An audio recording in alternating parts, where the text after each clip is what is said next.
All right, so let's get started. So welcome everybody to the 2021 Fall EMT program in FireTech. This is our first virtual class, so bear with us as we go through, and we'll definitely make this stuff work out to our best advantage. So a lot of stuff will be done through the virtual system and also utilizing the AAOS Jones and Bartlett program that I sent out to you guys. Did all of you get a chance to log in and set up the account through Jones and Bartlett with the access code that I sent you? Yes. Yes. Yes. Yep. All right. So this is going to be your lifeline because everything that we do is done through the Premier Edition platform. So all your quizzes that you take will be at-home quizzes. Your exams will be done at home as well. There you have certain time limits to complete stuff and things like that. However, everything will be done through the virtual system. So can everybody see the screen right now, the presentation that I'm going to go over? Yes. Excellent. Yes. Yeah. All right, we're going to get started. So welcome to the EMT program. As far as instructors or introductions, things like that, my name is Kevin Romano. So I'm the owner of FireTech Training. 22 years in the business, doing fire and EMS, currently a paramedic, and also work as a paramedic supervisor of clinical and education for Action Ambulance for the New Hampshire division and Maine division. My wife, Orly, is the CFO of the company. She handles all the finance stuff. Dave Keeler, he's my EMS program coordinator. He's also a paramedic, works for Action Ambulance full-time as well. JC Harmon does all my planning and logistics. Mike Reed kind of handles all of my marketing and this kind of office manager stuff as well. And I know Zach's online, so we can talk about himself for a little bit. Yeah, hi everybody, good evening. My name is Zach. I work with Kevin at FireTech. I'm the Deputy Chief of Fire and Technical Rescue Operations. I've been a firefighter EMT for just under 8 years now. I work full-time with Kevin at Action Ambulance. I also work for a couple towns as a firefighter EMT back here in New Hampshire. Mostly you'll see me running either incident command or operations during our fire or tech rescue courses, but you are going to see me quite a bit during your practical evolutions for the CMT class. I'm excited to see you. Excited to meet you, excited to teach you some new stuff you've probably never seen before, and I'm excited for you guys to maybe teach me a few things I've never seen before. Excellent. So, all right, thanks, Zach. So Zach will pop in from time to time on the Wednesday nights as well. So if you have questions for him, these are all of our email addresses, so feel free to send us an email if you have any questions offline, or you can call or text, whatever needs to happen. So normally I would do student introductions here. So if you guys just want to kind of talk about yourself really quick. And we'll start with Alyssa first. Kind of who you are.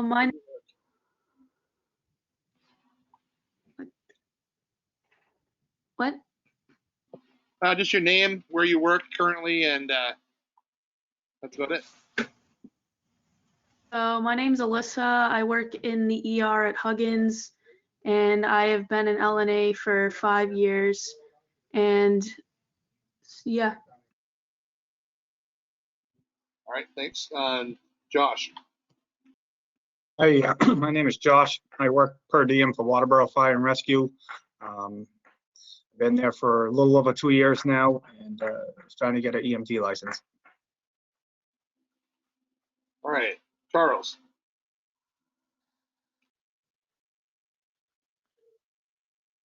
My name is Charlie Hatfield. I'm affiliated with Freedom Fire, and I've got 21,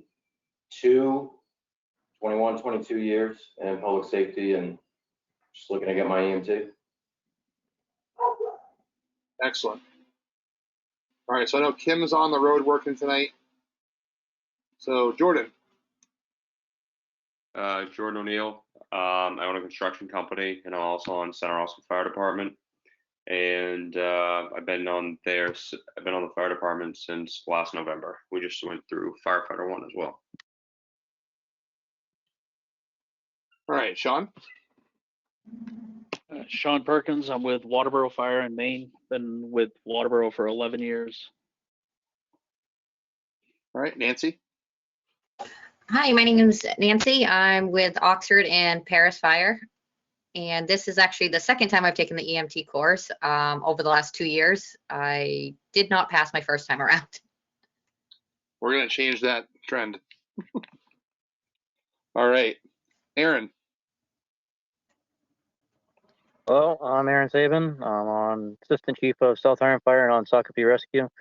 And I've been in the fire service for about 10 years now. All right, Steve. Steve Vincent, on Sanford. I've been in the fire EMS for 22 years, and I let my EMS license go quite a while ago, and I'm just looking to get it back. All right, and Kelsey. I'm Kelsey. I just moved to New Hampshire, and I was working on a volunteer fire department in North Carolina, and certain life circumstances withheld me from completing my course. I made it through my midterm, so I'm looking to actually finish this time. Excellent. Let's make that happen.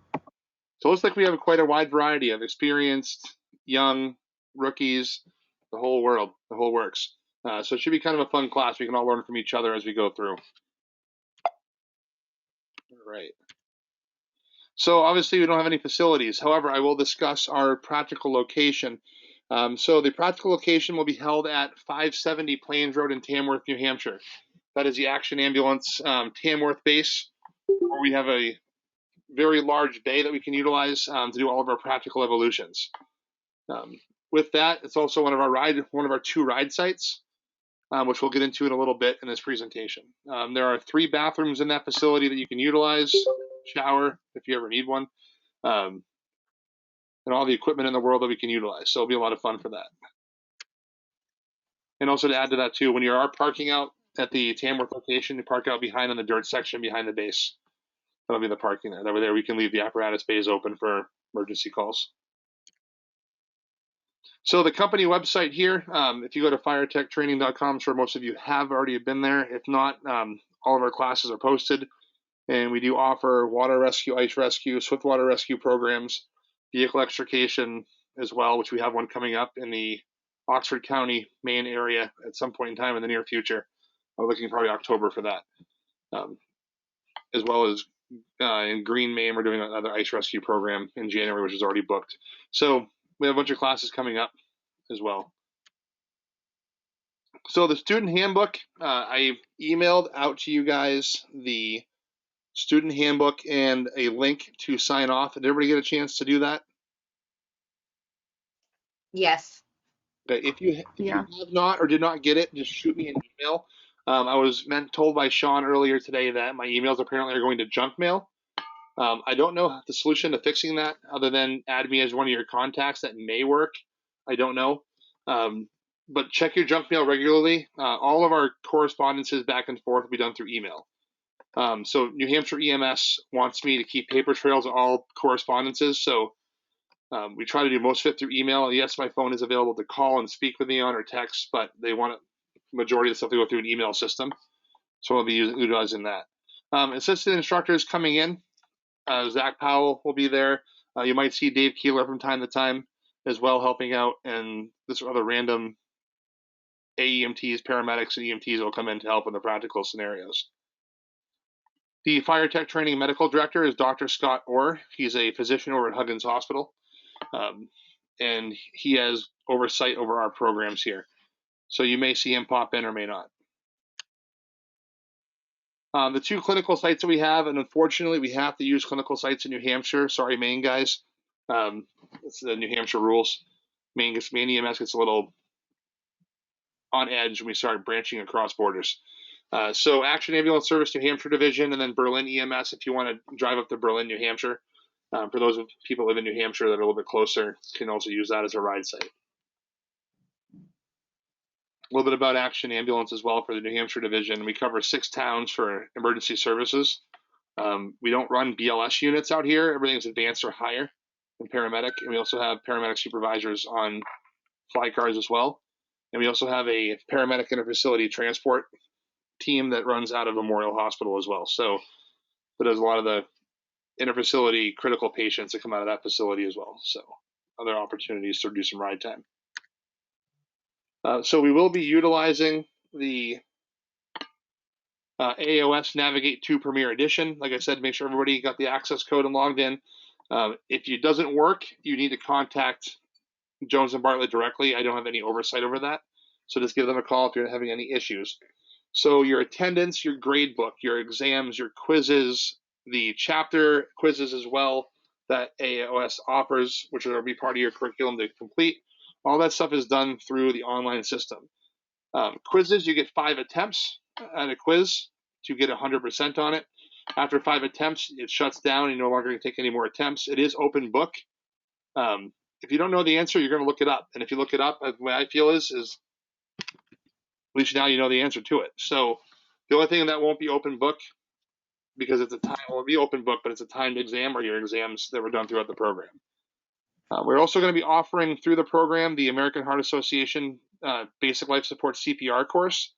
If you currently have an AHA CPR Basic Life Support card, that'll be valid through the program for clinicals and for you to test out at the end, you do not need to take it with us. You can actually have that portion of the time off of the class. However, if you don't have it, it is there for you. The cards are paid for. It's all part of your tuition. So it's up to you if you guys want to kind of jump in and take that. The American Heart Association Pediatric Emergency Assessment Recognition and Stabilization course, which is PAIRS, another AHA program that will be offered as well as part of your curriculum for pediatric assessment. So we're going to go above and beyond to make sure you guys are ready for PED calls. All right, so as far as prerequisites to get into the program, obviously high school diploma, GEDs, and things like that. But the NIMS programs, this is the big thing for New Hampshire EMS, is that they want to make sure that you have 100, 200 ICS, and then the Hazmat or AWR 160. So I need to have those from all of you sent to my email before the end of the program, or else the state will not let us have you guys test out. The course outline, obviously this program, yes. Yeah, guys, if you don't have it yet, it's real simple. Just go to the FEMA website, get yourself an SID, and then do a search for the classes. Just make sure you do the right one, because there's like IS 100A, IS 100B, IS 100C. You want the newest letter, I guess. I think we're on C or D now for those, but they do change. And the AWR, but that's really easy to get. Yeah, and the AWR 160 you can find at the teex.com website, and that goes to the TEEX site, and then you can take it from there. So this program meets and or exceeds the National Registry core curriculum for the EMT. This course will give the students skills and knowledge necessary to move forward as an entry-level provider in the state of practice. So because you're taking a National Registry course, it has reciprocity to either state, or the 40-something states that it's in the National Registry now. The good thing about this course is I'm also a Maine IC along with New Hampshire. So anything that Maine requires above and beyond, you'll get in this program. Or you'll be able to use my IC number to be able to let the state know that you're all set for those specific state requirements. As far as the grading goes, you have to maintain an average of 80% or higher to stay in good academic standings. This is a state requirement. Failure to maintain a cumulative average of 80% or higher will result in removal of the student from the program per the NREMT. Students are encouraged to check in with their instructor to discuss their progress. You can do so by making an appointment. So we can do it through GoToMeeting. We can meet in person, whatever works for you. However, your grades are done instantaneously. As soon as you finish your quiz, the grades be put to the grade book. So quizzes are worth 30% of your grade. Your exams are worth 50% of your grade. Attendance and participation are worth 10%. And any Premier Edition assignments that I assign you are worth 10% of your grade. So every chapter has a chapter quiz that AOS puts into it that you are required to do, along with the quiz that I also developed to help you prep for the National Registry. Health forms need to be completed to the clinical coordinator, which is myself, no later than 30 days of the start of class. The reason why we have to have the health records is to be able to get you cleared to go into clinical rotations, and we'll cover that in a moment. The student evaluations, you're responsible for all materials covered in the assigned text, laboratory, and class sessions. Course evaluations will be based upon assigned readings and lecture materials, as well as the detailed course objectives. So I sent you all a syllabus of the class and class dates, what's required, what's going to be on it, what chapters you're also responsible for as well. So make sure you guys are reading up and keeping up with your reading.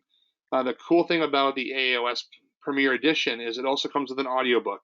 So if you're sitting around in your vehicle driving, you can pop on the audiobook. If you're sitting at home, want to listen to it. It doesn't cover everything in detail as reading the actual textbook, but it hits a lot of the high points to help reinforce it. So you read it, you hear it, you listen to it, then we practice it. We hit all those educational standpoints to help you guys pass the class. Quizzes will be given on a regular basis and throughout the course. You're going to get a quiz every class. You're responsible to take the quiz. Practical sessions will be given throughout the course. These exams will be based upon National Registry of EMT standards and may assess individual skills for comprehensive in nature. All practical exams will be pass or fail. At the end of the program, you'll be required to pass each National Registry skill station with 100% accuracy twice, but we will prep you to that point so you won't have any failure at all. So when you go into your National Registry test site, you'll be good to go. One more thing to kind of mention with the National Registry test site, because you're taking a New Hampshire program, you need to take the New Hampshire National Practical. So I will give you all the New Hampshire stuff. That reciprocity to Maine is perfectly fine. There's no issues there at all. You need to participate in class. So we'll get into that as well here in a second. Your overall class participation grade will also be based upon the attributes that an entry BLS level provider should possess. So if you feel like you're not getting certain education or need help with something else, or you need me to kind of explain or elaborate a little bit more on the topic we're talking about, let me know. And if I, for some reason, do not have an answer for you, I will get back to you via email with an answer to the question that you're looking for. The final practical exam, obviously there are 7 areas of National Registry competency, and you need to complete each station with 100% accuracy twice. If you fail a station, you can retest it again, and you can keep retesting. We don't have a huge class, and we have all day to get stuff done, so it shouldn't be a problem. But I have full faith in you guys. You'll have these sheets memorized and move in from there. The clinical requirements: in order to successfully complete the course, a student must complete a minimum of 36 hours of clinical time with an approved EMS clinical site. So because the hospitals and COVID and everything else, it's just so hard to get into a hospital right now for any kind of clinical rotations. We're using just ambulance time. So you need to do 36 hours on an ambulance. So basically 3 12-hour shifts with that. You have to meet a minimum of 10 patient assessments. If the 10 assessments are not met within 36 hours, then another day of ride time must be scheduled to meet the 10 assessment minimum. Now, there's always the curse of the white cloud, and you don't get any calls. If that happens and you put in multiple hours and you can't get your ride time, your assessments in, we'll schedule a day to do scenarios through simulators, and then we can get you through that. But I'm trying to get you guys the most hands-on experience you can. The attendance policy will be attendance are taken at the beginning and end of each class. So if you happen to like bug out halfway through the class and decide, you know what, I don't want to listen to this lecture anymore, that gets marked as an unexcused absence. You can't just take off unless you have an emergency of some sort. Then just shoot me a text saying, hey, Kevin, I gotta go. Something's going on at home. I gotta handle this. Just let me know what's going on to make it excused. Because if I don't know what's going on, it has to be marked as an unexcused absence. Students who have more than 2 unexcused absences from the course will be deemed ineligible for state licensure and will be removed from the course. Constant tardiness becomes a disruption of the class as well. So obviously this is more towards in-person lecture, but walking in late distracts the learning of others. So you'll be penalized 1 percentage point from their final grade for each time they are more than 15 minutes late. So try to be on time. If you're going to be late, let me know. I'm willing to work with the rules of the state to make things better for you guys. At FireTech training, we do not discriminate in its employment or educational programs on the basis of age, race, color, gender, sexual orientation, national origin, disability, or religion. So we comply with with the Civil Rights Act of 1964. So we also follow American Disabilities Act of 1990. As far as dress code goes, there are some dress codes which will be discussed currently. So when you're at home, I don't care what you guys are wearing, but if you're going to be on camera, make sure it's appropriate. But when we are doing clinical time, before clinical time, when we are doing practical sessions, t-shirts are fine, shorts or jeans. Make sure they're closed-toed shoes for all practical sessions, because we're going to be getting in and out of ambulances, and the last thing you want is sandals and ripping your toes off, and then you have to get transported, and just what a mess that it becomes. When you're doing your clinical ride site time, I'm going to try my best to get program polos for you guys. However, with COVID back up and everything being on back order, I don't know if we're actually going to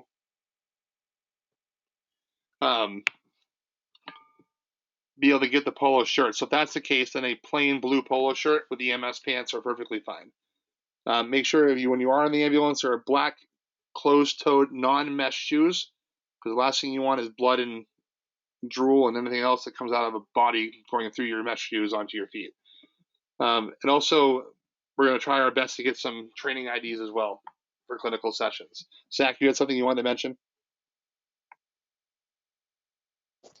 Yeah, just if you don't have anything professional looking, we can work with you on that. Just don't try not to show up on your ride time or anything like that wearing any kind of department identifiable garb, because we don't want to add confusion or have local fire department see somebody who they think doesn't belong there and it causes an issue or anything like that.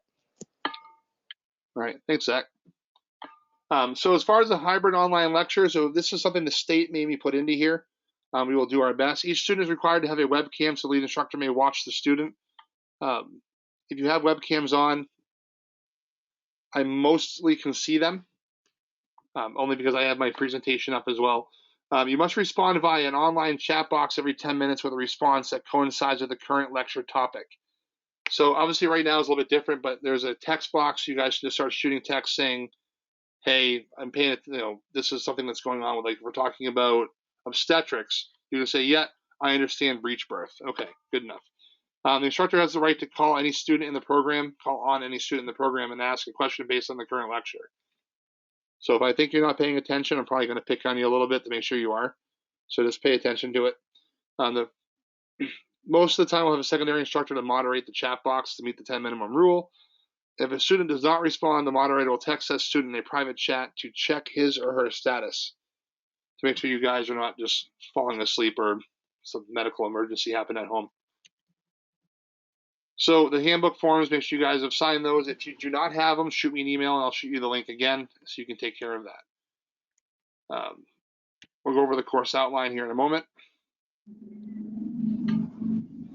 I also sent you guys a waiver of liability form, which was also done through a link. If you have not signed that yet, please let me know, and I will send you the link again for that as well. As far as rosters go, you don't have to worry about signing rosters here, at least not during our virtual sessions. They're all logged as soon as you guys log in. Medical evaluations, we already covered that. Clinical rotations. So you will be assigned an FTO when you go to your clinical site. We have FTOs on both sites, whether it be Action Ambulance, Ospey Base, North Conway, or Tamworth. And then Berlin EMS also has FTOs. I'm working with their senior operations manager for that as well. What exactly is an FTO? An FTO is a field training officer. Okay. So someone who I have handpicked from Action Ambulance that I feel you'll get the best clinical rotation with. Okay. So you're not just going to be put with an EMT or an A that doesn't really care about teaching. I'm going to put you guys with people that actually care about education, so you get the best clinical outcome. The clinical attire must be worn in all clinical rotations. Please make sure you have your clinical attire with you. And recommendation, bring a second set of clothes because we are working in the valley here, and you do run into some messy situations. If you're unable to attend a clinical shift that you are scheduled for, you must contact the clinical site and myself. Because remember, people are trying to fight for clinical spots, and I also have other programs. Being the clinical coordinator for Action Ambulance, I have other programs coming in as well. So I'm trying to book everybody for clinical sites. So if you bang out of a shift, it kind of hurts the other people that are there. So just let us know if you can't make it. Now, how soon can we start scheduling those? I will let you guys know. We have to make it through a certain portion of the lectures and practical stations before I throw you onto an ambulance.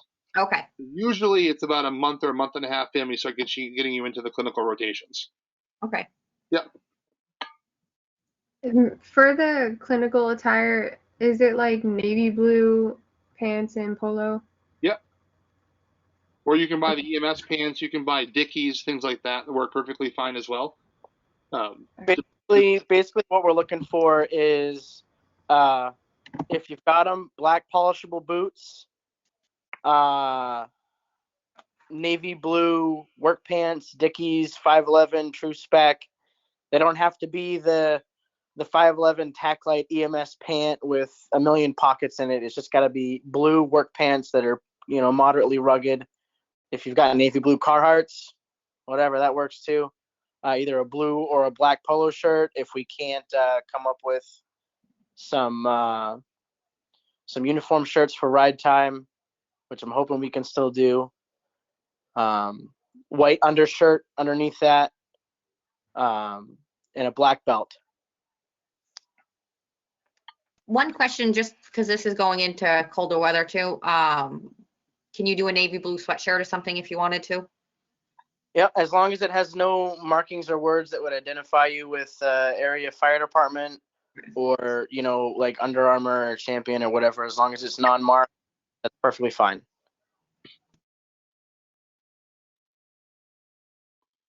Any other questions on clinical attire?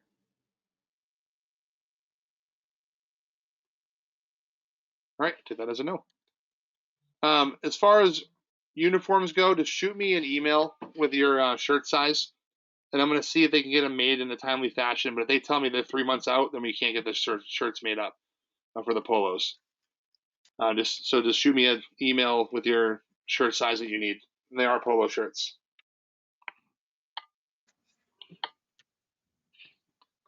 So we do have Dropbox as part of the class. What I do is I assign all you guys access to a Dropbox folder. However, everything that I would put into a Dropbox, I have now uploaded so far onto the AOS platform, the Jones & Bartlett Premier Edition platform. So if it comes time where I have other things that I can't upload, then I will assign you guys a Dropbox account to be able to look at that as far as the Dropbox assignment. Facebook, the evil of everything is social media. You cannot post anything from your clinical rotations on a social media site. We are bound under HIPAA laws, so no posts or pictures of clinical sites, please. This will get you removed from the program. This is not just me. This is a national law. We're bound to HIPAA. Now, if you show up to your clinical site and you say, hey, checking in at this, that's perfectly fine. If you want to check in at Action OSPI location, that's fine. But hey, now we're responding to a nasty motor vehicle crash, or you show up and you take pictures of the car accident and you start posting it on Facebook. That stuff will get you removed from the program. The state will come down on me if I don't. So please make sure you follow HIPAA laws and remember people's privacy. Cell phones or mobile devices, please stay off your mobile devices when you're in class or at clinical sites. Now, I understand that your phones can be used as a reference tool. That's perfectly fine. Just don't make it a distraction. Laptops are allowed in classroom sessions for note-taking and presentations if need be. Is it required to bring our laptops for the classroom sessions, or should we bring them? That is totally up to you, because 99% of the time our classroom sessions are going to be done through virtual. Even our 8-hour Sunday classes, if it's all lecture, it's all going to be virtual. Like this coming Sunday, it's going to be a virtual Sunday. So you'll be home anyways. Trying my best to make sure you guys don't have to drive as far to come sit in front of a lecture board. But for practical sessions, you won't need your laptops at all. Just make sure you bring stuff for note-taking for your clinicals, as you are going to have to write run reports. And I'll come up with some run forms. I have run forms for you guys to fill out in doing narratives and whatnot to practice your documentation, because that's going to be one of the key things legally to keep you guys out of trouble if something happens down the road once you get your EMT licenses. So, all right. Any questions at all so far about administration? Kevin, how do we know which Sundays are just virtual? I will let you guys know on your Wednesday class. Okay. Yep. That the Sunday will be either virtual or non-virtual. Okay. Like I said, I'm But this trying to make sure you guys don't have to Sunday drive is- as much. Okay, so but this Sunday is definitely online. Yeah, because I believe 99% sure I look at my. Let's bring it up. Stand by.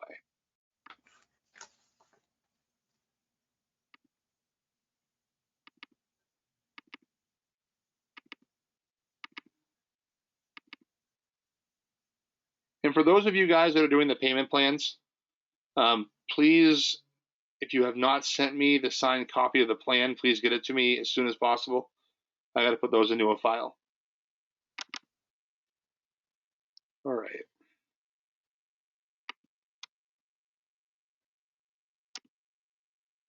All right, everybody see this okay? Perfect. All right, so this is the way it's kind of going to run. Then I'm going to go over the online platform with you guys as well. So this coming Sunday, as you can see, looking at it here, all 4 of these are all lectures. So we'll be doing lectures all day that day. The next Sunday, September 19th, is patient assessment and airway management. That practical session, I may move to a different day where we just do all practical sessions that day and cut you guys loose that day. But you're not going to lose any practical session time. Believe me, you'll get plenty of hands-on time for everything that's here. I'm just trying to minimize your driving back and forth. Okay. Okay, so you won't lose any practical time. And when you're on your clinical rotations, the preceptors, the FTOs, will also know to go through practical stations with you guys when you're there. So not only are you getting that, but during your ride time, you're also getting clinical time as well as far as practical sessions. So the way this works is Wednesday, September 8th, today, we're doing class policies, student paperwork, housekeeping, and we're going to go into chapter 1. Once we complete chapter 1 on the AOS platform, at 10 o'clock tonight, the chapter 1 quiz will open. And at Sunday at 9 o'clock in the morning, when class starts at 9, the quiz will close. You have from now till Sunday morning at 9 a.m. to complete your quiz. Does that make sense? Yep. All right. They're already pre-done. They're in there for your first 6 quizzes are already located in there as well. So everything's ready for you guys to go. You cannot jump ahead and take the next week's quiz, the next class quiz, until after we've done the lecture. So after today, we cover this, read chapter 1, take your quiz, read chapter 2, 3, 4, and 8 for Sunday. We'll reinforce it Sunday with a presentation. And then after that clears at 5 p.m., that quiz will open up from 5 p.m. Sunday to 6 p.m. Wednesday. And that quiz will be open for you to take. You have 5 attempts at the quiz, and it takes the highest grade. So if you get a 40 the first time taking it, your second time you get a 90, it's gonna log that 90. That's how the quizzes work. So Wednesday, September 29th is the first sectional exam. Anytime you see a sectional, it covers everything that we've already covered.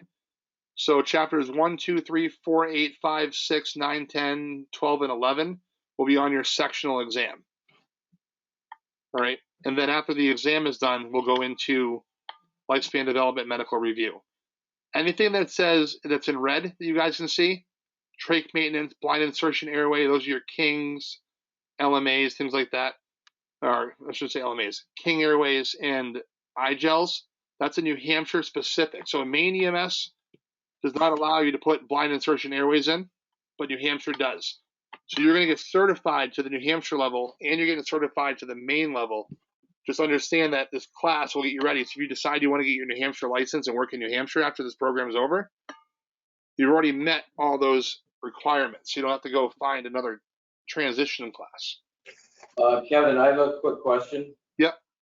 When you scroll up just a couple, is there a Sunday the 26th? Nope, there's no class that Sunday. Okay, so Yep. That's not a typo or whatnot. Right. So I did try to give some Sundays off. We all have families, and I know you guys are taking a lot of time away. which is why I'm trying to keep you guys home as much as I can for virtual. So I understand family is important, and to me, it's number one. So what we can do to help you guys with that, anything we can. That's why I'm trying to not to schedule too many Sundays in. Sure. Yep. Terrific. So going down through, anything in red, it said New Hampshire required. EKG placement. So New Hampshire EMTs are allowed to do 12 leads in the back of the ambulance, even if they're running a basic unit, they can do a 12 lead and they can transmit it or pass it off to a medic. Main EMS doesn't even allow you to put on a 4 lead because you can get a lot of trouble for that in Maine. So again, differentiate the difference between the two states. Main EMS, if you're a basic, the cardiac monitor does not exist. It's not a thing that you are aware of. But New Hampshire it does. So again, you guys are going to learn a higher standard of care, and then bring it back to Main EMS. Kevin, really quick on the EKJ stuff. Maine's working actually on that to pass. They were talking about in the beginning of the new year. So if we took it, we're taking it anyways, but it'd be nice still. Yes. So if you do take it now, I'd have to contact the state and find out if this class is sufficient enough. So if it does pass, you have to do an update for it. I do not know the answer to that because our class will finish in December 16th. And I know I try to follow Maine EMS rules, and I try to follow all the online stuff, still being an IC and living in Maine. So I'll let you know more about that as we get closer. Thank you. So the advanced spinal protocol, anaphylaxis, anything in green are the extra additional classes. So we're going to be doing AHA pairs that day on November 21st. And we just keep going, nerve agents. And then on December 15th will be the class written final, and they'll be done at home. You guys will have the class final all virtual. And after that, you're good to go. So as far as the ICS, I put down October 3rd as a requirement to get those in by. Please get them in as soon as possible because I cannot clear you to test until then. I had a question about that as well. Is that, so if we have incident command and hazmat certifications, is that covering what that's addressing? Yep. What incident command courses and what level of hazmat do you have? I've got firefighter 2 and I'm a hazmat technician. Okay. Yeah, so you probably took the ICS 1 and 200 in your fire courses, right? Yes, dozens of times. Okay. Yeah, so then you're fine unless there's verbiage somewhere that says it needs to be updated at some point. I'd say that would be good. Okay. Think about that, Kevin. Yeah, that's perfectly fine. If you, for some reason, since some of you guys have been in the field for a long time and have taken ICS 100, 700, and all that stuff, if you can't find your certificate, just contact FEMA and ask them for a transcript. And they'll send you a transcript with everything on there of what you've taken, and then that covers it too.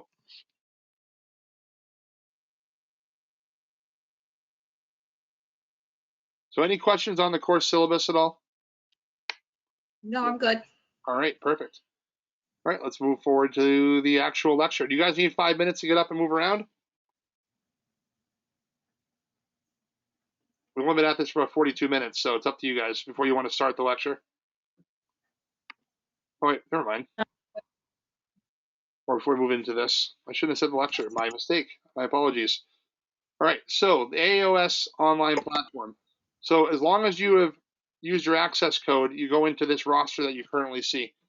These are active rosters. I can actually tell when you guys are logging in as far as how long you've been in for and the last time you did. This is going to be your lifeline as far as going through this program because it has everything that you need in it. So when you log in, this is what you guys are going to see. This is not the instructor side of it. This is the student side. Under test prep, which is pretty cool in here, you click on test prep, it opens it up. And you can do view as student, or for me, I do view as student. And you can create practice exams. These practice exams that are in here are very similar to the National Registry. All right, so this is not something that I assign you guys to do, but I recommend making your own exams and doing this.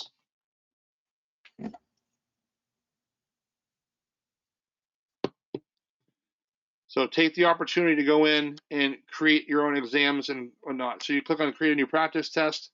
You can click, let's say cardiology, and you can add like 115 questions or whatever you want. Let's say 60 questions added in. You create a test, your page loads up, and you can actually go right down through and take the exam that would be almost identical to what you would find in the National Registry. And this will actually help you pass the program.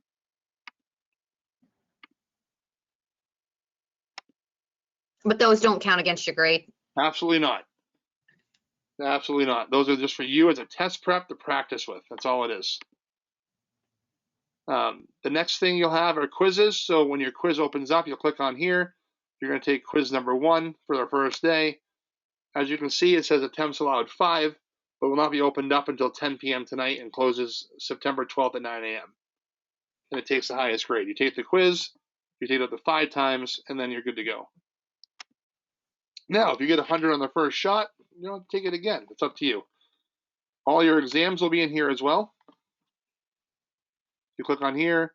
As you can see, this is not opening up until September 29th, and it's open for 2 hours. So you have 2 hours to take your exam. The simulations are something that are a really good tool to utilize. So you click on allergic reaction, and you can enter the different simulations that are there. I'm not going to open them all up. I want you guys to take time to explore the opportunities that this thing actually provides to you. It's absolutely phenomenal.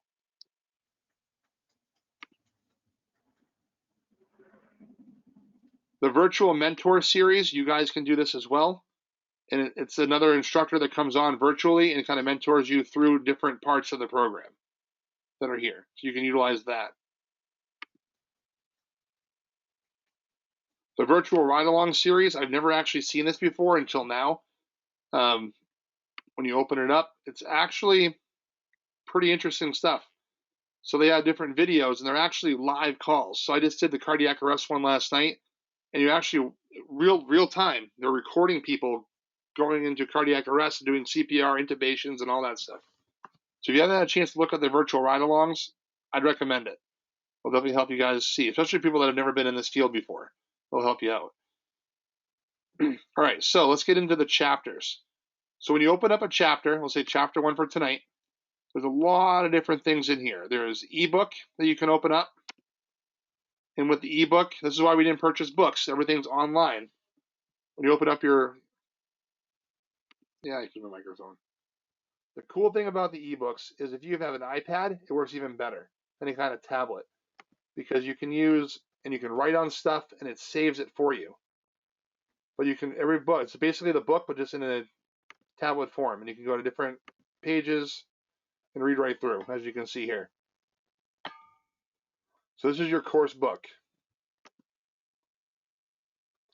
What I want you guys to do before the next class is take the ebook quiz. So read your chapter, take the quiz, and then take our quiz as well. So you have 2 different quizzes that have to be done within that 4 or 5 day time frame. Here is your audiobook here. If you click on the audiobook, again, EMS Systems. Introduction. This textbook serves as the primary resource. So I'm not going to make you guys listen to the whole thing.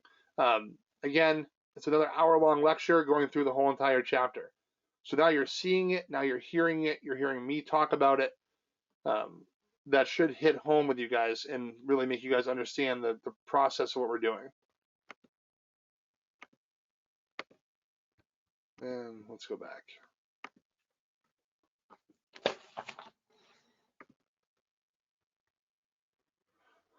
All right, so you also have flashcards. The thing about the flashcards is if you don't have the spelling correct, it flags it as it's wrong. So it'll actually help with your spelling on different terminology. There's different case studies and everything else you can look at. So what's required out of you per chapter is read the book, take the ebook quiz, then take the quiz that I developed, and that's all you need to do per chapter that we cover, or per lesson for that day. Any questions on that at all?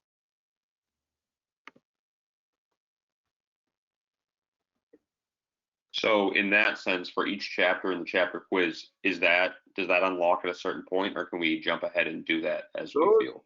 Those ebook quizzes are open, and you can jump ahead as far as you want. The only things that are, it only covers a small portion of your grade, 10% of your grade. The quizzes that I developed that are in the quiz section up here, those are open during certain times. So if you want to jump ahead and do all the ebook quizzes, you're more than welcome to do that.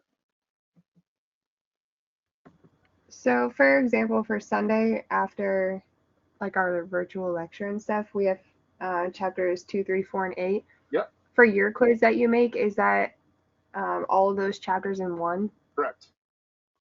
Okay. That'd be quiz number 2 for the second day. That opens up from the 12th to the 15th.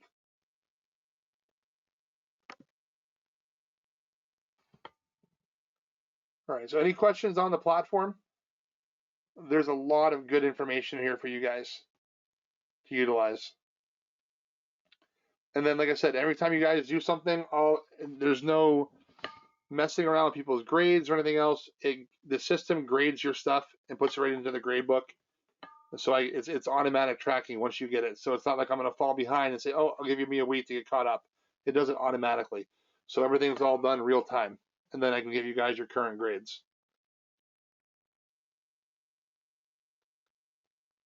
All right. Any questions so far? Turn them. Yeah. Go ahead.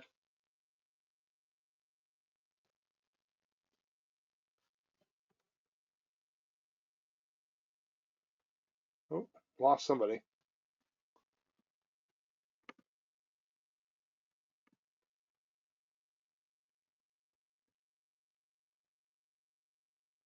Somebody else have a question?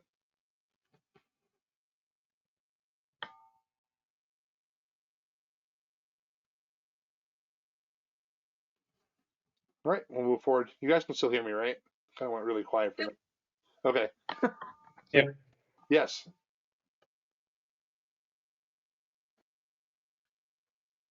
All right.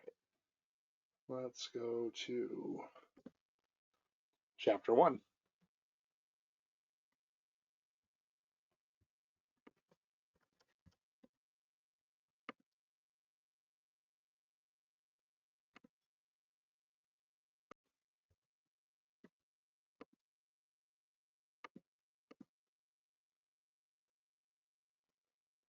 All right. Did anybody new join on while we were going through this? Let's see. Nope. All right. So chapter 1, we're going to cover the EMS system and how it works. Let me bring this down so I can actually see it. And let's go.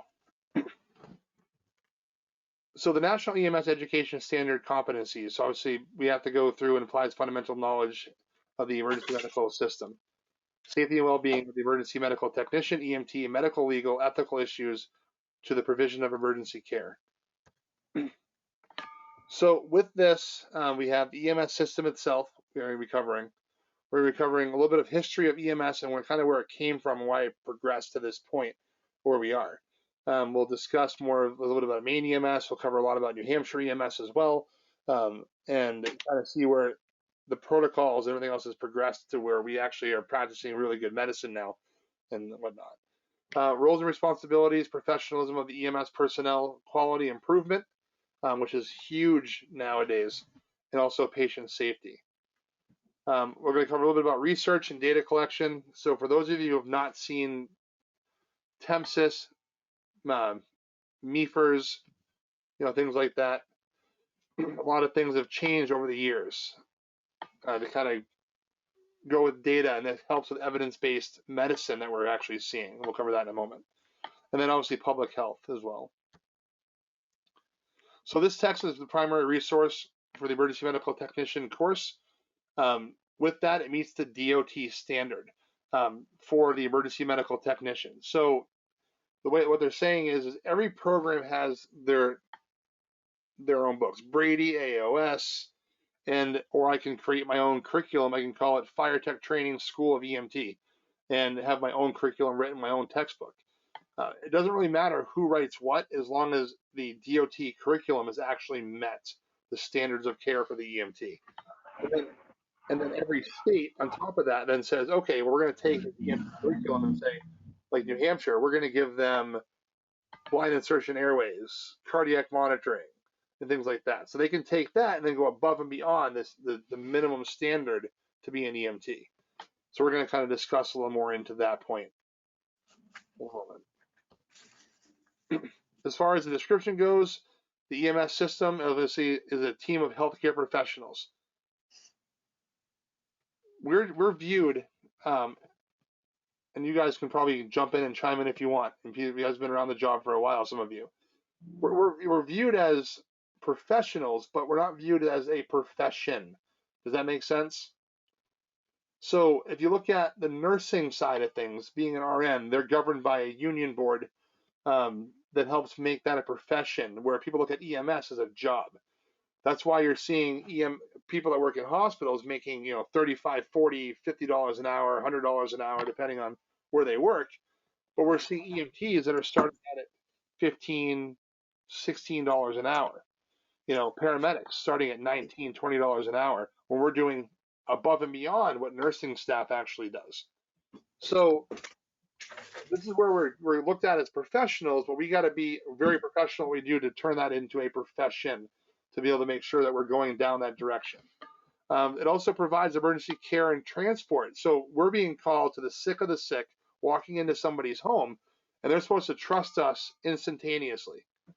We call 911, they expect the world. And then now, to kind of throw that into that mix, what do people see on TV? Because that's where they get their impression from us, what we do most of the time. And they think, oh, well, we call 911, you're guaranteed to get a paramedic. Does it always work that way, though? No. Not at all. Not at all. But that's what they're expecting. They're expecting you to show up with 15 people to work a cardiac arrest, and paramedics galore, when in all reality, for a volunteer service, you might get a driver and an EMT. and you're hoping mutual aid shows up. And thank God me and EMS approved auto thumpers, because we didn't have them for the longest time over there. And it's the manpower is just not there anymore. So that's what we're doing. We're taking what we learn in this program. We're showing up to a scene. We're taking 3 minutes to come up with a differential diagnosis and treat a patient and get them out to your ambulance within 15 to 20 minutes and have a solution for everything. That's what we're training you to do. To be quick thinkers, provide emergency care, not just transport, but on the spot. And that's the knowledge we're going to build for you guys during this program, to be able to walk in and say, hey, this patient's sick. This is what we need to do for a treatment plan. And we're going to use differential diagnosis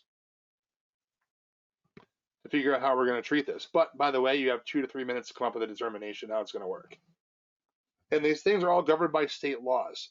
So they have RSAs and everything else that govern EMS laws. So Maine EMS has Maine EMS rules and regulations and laws.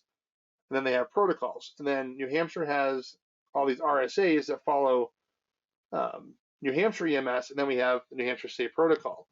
What you're taking today and throughout the next 3 to 4 months is a National Registry certification that allows you to apply for a state licensure to allow to practice medicine within that state under a state medical director. Does that make sense? So just because you have a National Registry certification does not mean that you're a licensed EMT.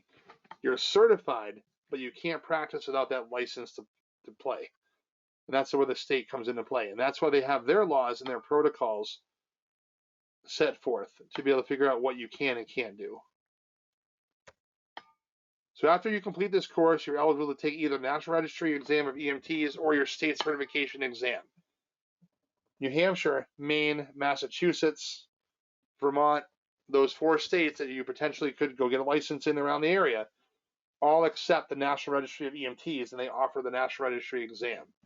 So Maine no longer runs just a state examination process anymore. Now it's all national.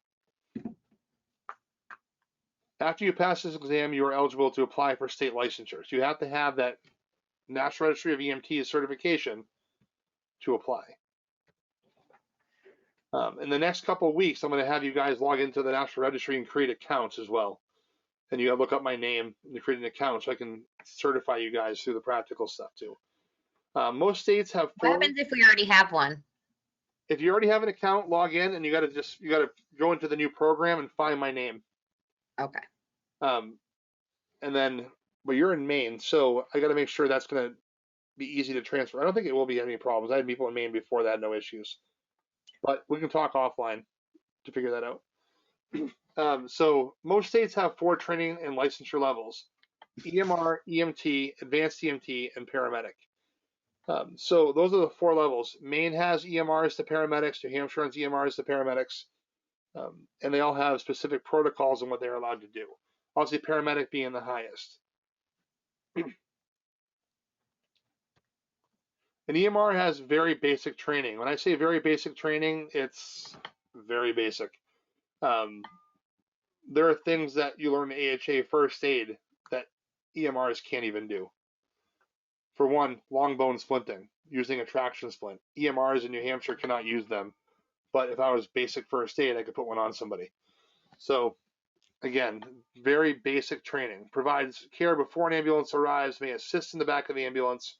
They're good for compressions, they're good for doing CPR, bag valve masks, things like that. They can't even check blood sugars. So that's what the EMR is, kind of very low level, good for the fire department first response to start care, and until the EMTs and paramedics show up to continue on with care. The EMT level has training to the basic life support, including AEDs, airway adjuncts, and assessing patients with certain assisting patients with certain medications. So you have that ability. So when you come into the EMT level, we're going to teach you assessment-based medicine.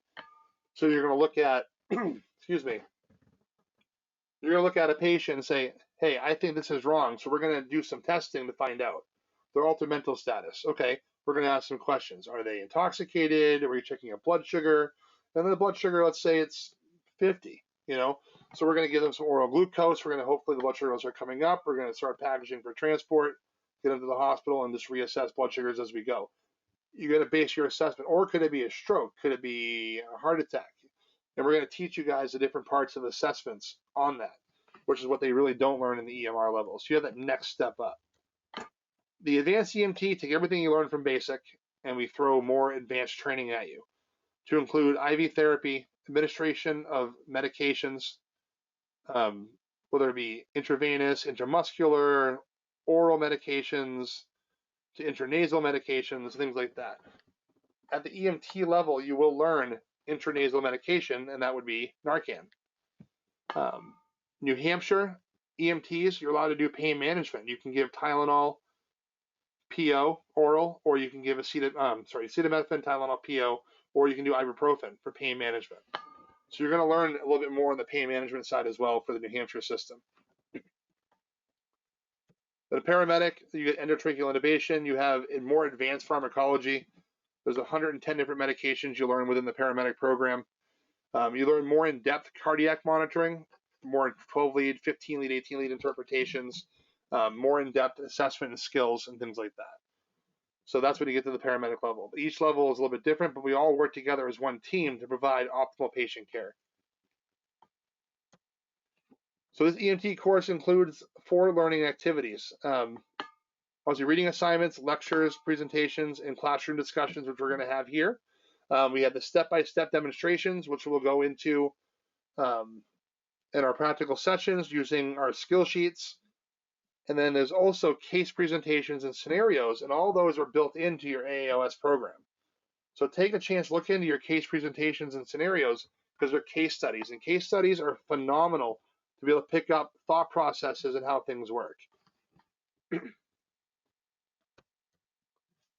As far as EMT training required, focus, and requirements, so EMTs are the backbone of the EMS system in the United States. There are way more EMTs out there than there are paramedics and advanced EMTs.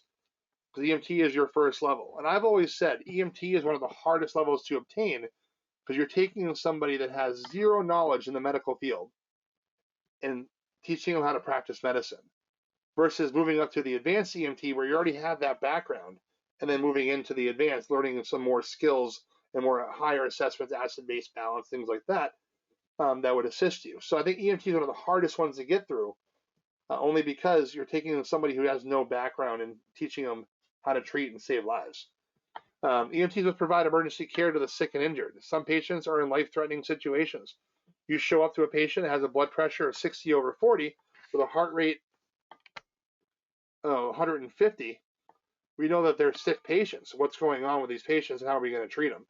Or you may have the simple that requires supportive care, psychiatrics being one of them. Or the elderly calling because they're lonely at home and they just want someone to talk to, so they call 911. You're going to have a variety of different things, whether it be motor vehicle accidents to assisting with water rescues. You have no idea what you're going to come into and what kind of patients you're going to see. So they could be critical, they could be non-critical. Either way, they're still a patient. They still need to be respected to your best ability. Some other subjects to discuss in the text would include scene size up. So when you get to a scene, what do you see? What are you going to do? How many patients do we have? How many vehicles are there? Is the scene even safe for us to even go into? Is there a hazardous material spill? Is there a fight in progress where we're not going to get involved into? Is there a psych patient that's showing signs of aggression? You know what I mean? So that's your scene size up. Then we get into patient assessment. Look at the patient. Are they sick? Not sick? Are we going to look at what their differential diagnoses are by asking questions? Sir, do you have any chest pain, shortness of breath, dizziness, nausea, vomiting, diarrhea, headache, blurry vision? All these different things could indicate some sort of problem. That's what our assessment goes into. And once we determine our assessment, we're going to start treating the patient based on getting a second set of vital signs. Are we going to be giving oral glucose, oxygen? Do we assist with patient's nitro? Do we give aspirin for the acute coronary syndrome? And things like that. And once we treat, we're going to start packaging, getting them ready. So do we need to use the stretcher? Can the patient walk to the ambulance depending on the condition? Do we need to use a stair chair? Do we have to carry them out? Do we need to use a scoop, backboard, and things like that? And then EMS as a career. Do you want to do this as a volunteer position per diem, or do you want to see this as a career in EMS? And how many years do you want to put in? Are you taking this class to work for a private? Are you taking this class to further your education, to move up to paramedic? Are you taking this class to be hired full-time firefighter somewhere? Where do you want to go with your career? There are some people that don't want to do firefighting, but say, hey, you know what? It's pretty cool to fly in a helicopter. How can I do that? If you want to get to that point, let me know. I can definitely help you and walk you through the different steps to get to that point. But it's a lot of fun to get to the level. I'm down for that. What, flying helicopters? Yep. So that's a paramedic with critical care background, and we can definitely talk offline all day, kind of show you where the career kind of goes. Licensure requirements, obviously requirements differ from state to state, right? General requirements to be an EMT are high school diploma or equivalent, proof of immunization, successful completion of a background check and drug screening, and then valid driver's license. Again, state by state, depending on where you work, you might require certain things. Successful completion of required courses and certification exams. So you have to pass this class with 80% or better. You need to pass your practical evolutions. And then what I do next is I put you through the national and say, yep, cleared the test. And then we go from there. Demonstration of the mental and physical abilities necessary to perform the job. That is being done at your clinical rotations. Your preceptors, your FTOs are going to evaluate you, not just on how your skills, how you present yourself in a critical situation, how you present yourself to family members, how you address, how you look, how you speak to people. It's all part of that. If you have issues with speaking in public areas, we're going to get you out of that. We're going to break that and make you good public speakers, because that's what we're doing here. We're going out and we're selling ourselves when we walk through the door. Compliance with other state, local, and other employer provisions as well. We also need to make sure we're following the American Disabilities Act as part of it as well. Prohibits employers from failing to provide full and equal employment. Title I of the ADA protects EMTs with disabilities who are seeking employment, and also may require modifying the work environment and how the job is performed. There are a lot of things out there that can be modified to assist you guys. And then obviously background checks. If you have a significant criminal background, it does not mean that you can't get a license, but you're probably going to be called to the state level to have a discussion with them to kind of go over what happened in your past. I do not need to know what happened. Please do not discuss that with me unless you're coming to work for Action Ambulance. I do not need to know. But with your state stuff, though, you need to be upfront and honest when you apply. And it doesn't mean they're going to deny your license, but you may have to go up to the state and discuss it. All right. So kind of an overview of the EMS system. So like the history. Obviously, volunteer ambulances are back as far as World War I, right? Field care was started in World War II. So remember the movie, the TV series MASH? Sure, most of us have seen it, heard of it, or watched it on TV, right? These MASH units are where a lot of our care truly came from. And a lot of our care that we're seeing through the DOT standard actually came from the military and how they do things. Tourniquets, that's all military stuff. A lot of the medications we're seeing coming through. For example, paramedic level, we have TXA to help clotting. That was trialed in the military. King Airways, again, EMT level in New Hampshire, tried in the military, loved it, worked really well, quick, easy airway, people being removed quickly. So you know what? It's kind of like a no-fail airway. We put it in, we secure it. Field medic and rapid helicopter evacuations during the Korean conflict. How do we get people out of an area fast? This week alone, we've already had to call for a helicopter up here in the area that I work in. Bad motorcycle accident. They called Frisbee for an RSI medic, which is rapid sequence induction, where they sedate and paralyze somebody to put a tube in because the patient needed airway management due to a severe head injury, and the patient was flown to another facility of a higher trauma center. So again, helicopters play a big part of that. But we're all part of one team, and this stuff didn't even exist until we started seeing the field medic and rapid helicopter evacuations back in the Korean Wars, the Korean conflicts. Hey, Kevin. Yeah. Just as an interesting note on that, so that happened in Center Ossipee, and it came in over the radio, and they realized that it was right in front of the ambulance base. So the first crew went into their ambulance, grabbed their first in bag and their medic box, and just ran across the street and made patient contact, while the other ambulance actually pulled out and started getting set up in the middle of the road. And I just think it's crazy how it was like right out in front. So these are the things that you might see during your clinical ride time, but you might see in your career multiple times in the departments you're going to work for. But again, all this stuff didn't really exist without the history behind it. So, and I'll go more into history in a second once we get through this part here. So in 1966, so keep in mind these dates might be important for your exams and your quizzes. 1966, accidental death and disability, the neglected disease of modern society established EMS. They said, you know what, we're done putting people in the back of hearse and transporting them to the morgue. We got to do something about this as our treating patients. So they said, hey, we need to have an EMS system. So they started throwing stuff together, doing some makeshift trainings, and next thing you know, people were treating patients in the back of hearse, and that they died, they went to the morgue. If they lived, they went to the hospital. In the early 1970s, DOT said, we're going to come up with a curriculum that they can use nationally. This is what we're going to set as the Department of Transportation, saying you're going to have this level of training to provide care. And so, excuse me, the DOT said EMT training curriculum, done, early 1970s. In 1971, the AAOS, which is the company we're currently using for this curriculum, said, we're going to publish a book, and they published the Orange Book. And the Orange Book was the first EMT curriculum book that was published to learn how to practice medicine.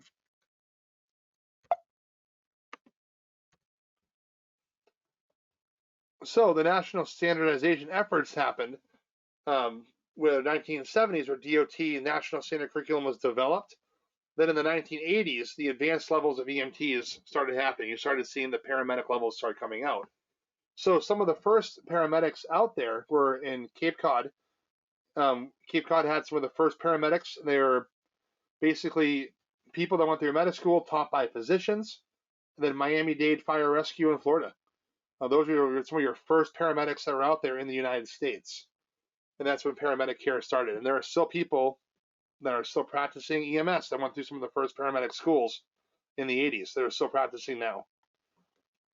Not many, but there's still some out there. In the 1990s, the NHTSA EMS Agenda for the Future was started, and this is where a lot of our stuff started becoming better for protocols and things like that. So to kind of go into more of that part of it, we're starting to see more and more and more protocols that are benefiting the patient based off of evidence-based medicine. So Massachusetts, New Hampshire, Maine, Vermont have a very, very decent pediatric set of protocols because they did a Pegasus study in Texas and said, this is going to work. Why don't we start working towards New England protocols versus state protocols? And that process is still there. And they said, we're going to follow this standard of care based on evidence-based medicine for pediatric care. And that's where we're starting to see that go. And that's where the Pegasus study came in. And why you see Maine, New Hampshire, Vermont, and Massachusetts, the protocols are almost identical when it comes to that point. They've met a standard. So evidence is out there. The evidence-based medicine is there.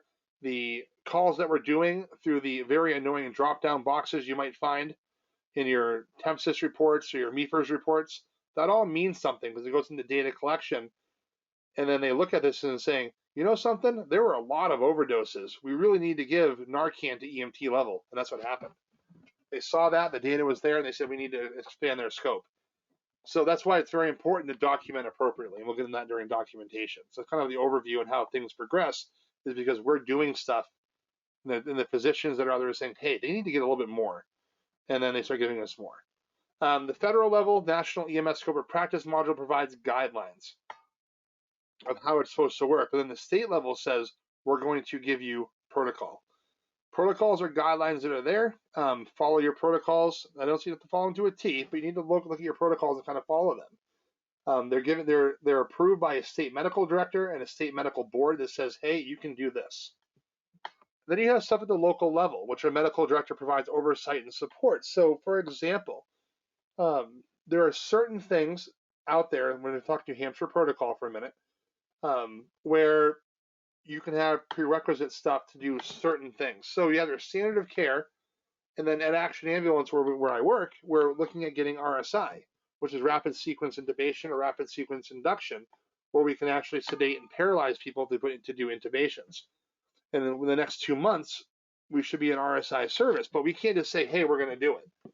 We have to have medical director oversight. That's where the local level stuff comes in. Another thing that's really cool about our area is we also have STEMI bypass. There, in the area that we work in, there is no cath labs. So what we do is we have a local protocol set with a medical director at Huggins Hospital in Wolfboro, where we transmit the EKGs. We say, yeah, it's a STEMI. We're going to go to a cath lab, and we actually carry heparin on the ambulance to be able to heparinize somebody. So that's all based on the local level stuff. So it's kind of an example. You have the federal stuff that says you have to meet the scope of practice. The state says, okay, we'll meet the scope of practice, and we're going to give you these protocols. But if your local medical director says you can do this, then you can go above and beyond the state protocol. Another one is to be able to administer antibiotics as a paramedic in the field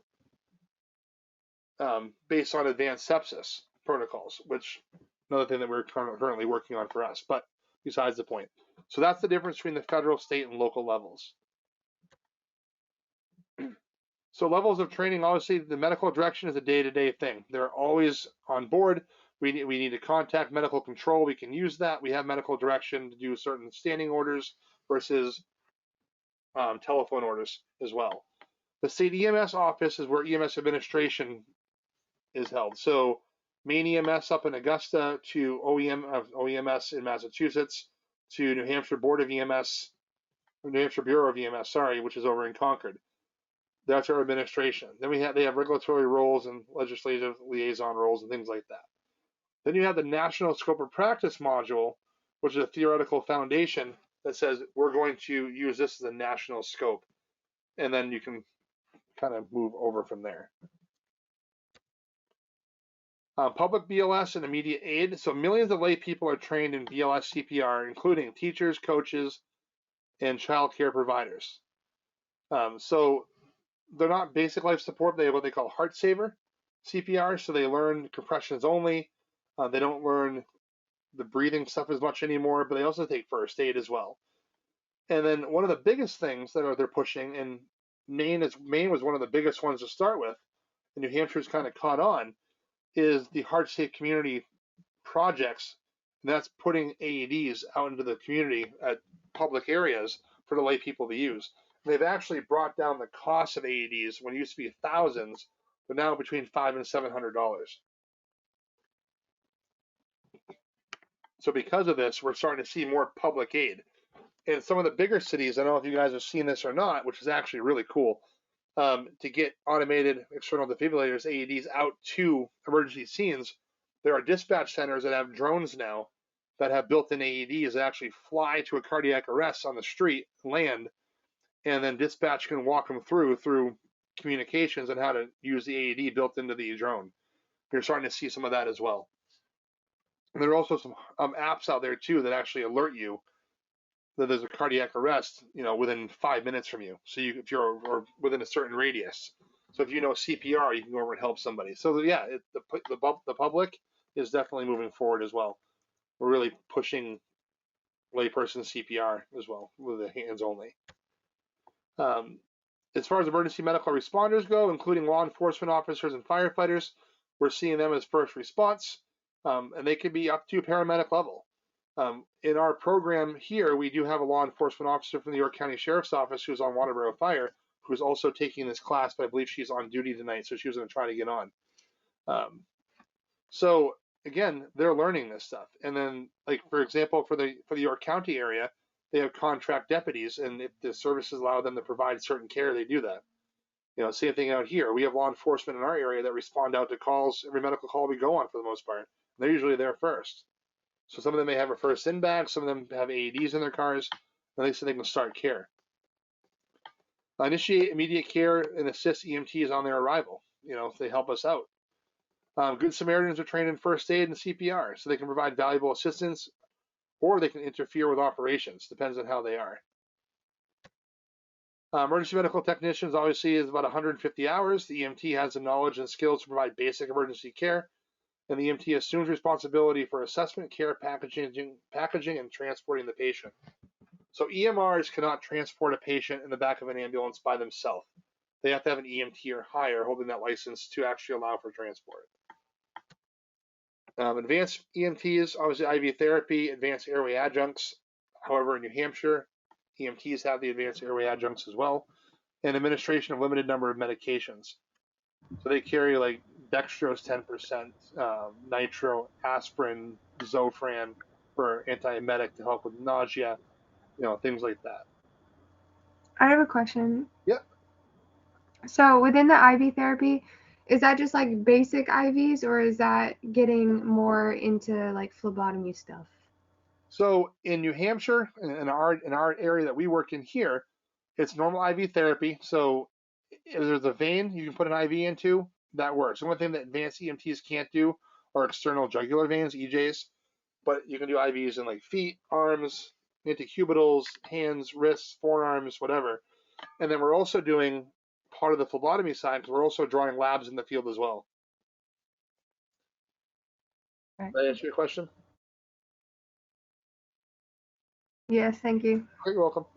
And then obviously the paramedic, extensive training, 1,000 to 1,300 hours of classroom and internships and trainings, and I went through the associate program at the college, so 5 semesters and 1,000 clinical hours later, many years ago. There we have it. So training covers a wide range of ALS skills, from doing intubation to chest decompressions, putting needles in chest, to cutting a hole in someone's throat to make it to a crike, to pushing 50 to 75 different medications. There's a lot more higher pharmacology and assessment knowledge that are there. So that's the paramedic level. And then you can go above and beyond paramedic and become a critical care medic. And that gives you even higher scope of practice, taking more inter-facility stuff and whatnot, and also doing like helicopter transports and critical care ground transport as well. So there are 14 components to the EMS system. With this, there is public access, clinical care, medical direction, integration of health services, information systems,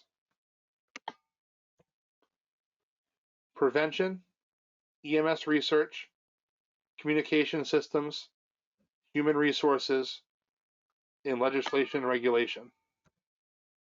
Evaluation, system finance, public education, and education systems. So as you can see in this slide here, well, a little too far, it comes around in one big circle. So what happens first is you have to have you have an incident recognition. So someone notifies, says, oh my God, there's a car accident, we're going to call 911. So they access 911, so they call.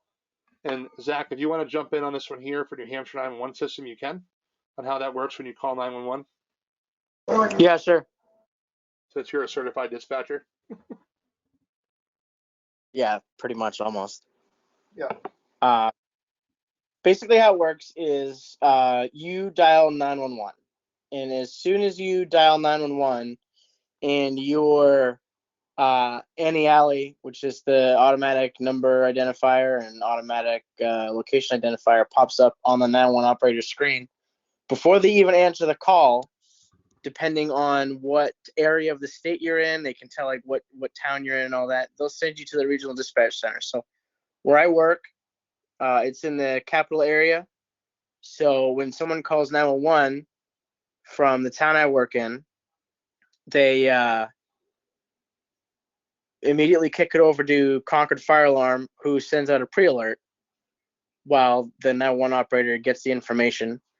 And then they call Fire Alarm by telephone and give them that information. So Concord Fire Alarm can then put out the actual tone and start emergency services or police or whoever it is. It's a pretty complex system.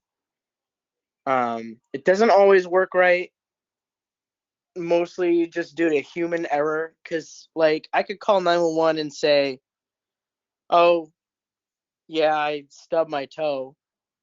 And then they'll dispatch you for, we all joke about it, the alpha level toe pain. And then it turns out, oh, this dude's like ripped his foot off because he ran over with a lawnmower. We got, so, little story. We got called for a pediatric with a laceration, Bravo level. And if you've been in emergency services for long enough, you'll realize that Bravo level is, bad, but not that bad. So we get there and mom's standing outside and, we went with traffic because it was right down the road from the firehouse. And so we weren't running lights and sirens or anything. It was just, it was like alpha level or Bravo level or something like that. And we get there and we're backing the ambulance in and we're kind of taking our time getting our stuff out. And then the mom starts screaming at us like, get inside, he's dying, yada, yada, whatever. And we go inside and this kid's leg's hanging off because his grandfather drove over him with a lawn tractor and shredded his leg. So now we're like, oh, okay, this is not at all Bravo level. What the heck was Fire Alarm doing? And we call for a paramedic intercept and activated the trauma team at Concord Hospital, call in a trauma alert, all that, brought them right into CC1, which is their critical care room. Met with a team of surgeons and doctors and all that right as soon as we got in there. And my chief reached out to Fire Alarm later and was like, hey, why did you, what was that? He goes, oh, well, we listened to the 911 recording and all they said was that he had a cut on his leg. So it can be inaccurate at times, but the way that I've kind of learned to deal with it is no matter what it is, just assume it's the worst case scenario, because you got to realize if they're calling 911, they're having the worst day of their life. Usually. Sometimes it's, total BS. And I'm sure many of you that have done this before can agree with me on that. But New Hampshire's a great system. We use E911, so it's enhanced. They ask a bunch of questions. If you get a chance to visit 911 or visit your regional dispatch center, whether you're in New Hampshire or Maine, New Hampshire, there's 2 locations they take 911 calls in, either Laconia or Concord. Not really sure about Maine. Somebody can tell me if they know where they do that. But if you ever have a chance to go tour a 911 PSAP or your regional dispatch center, I'd encourage you to do that, because it kind of gives you a glimpse into the other half of this life. Because you got to remember, we're only one cog in the machine, and there's many different cogs in that machine, and we all have to work and interoperate together to have the best effectiveness. But if you guys have any, sorry, I'm just reading a message real quick. If you guys have any questions or anything like that on how that works, I've got a lot of experience about that. I'd be happy to answer any questions you might have.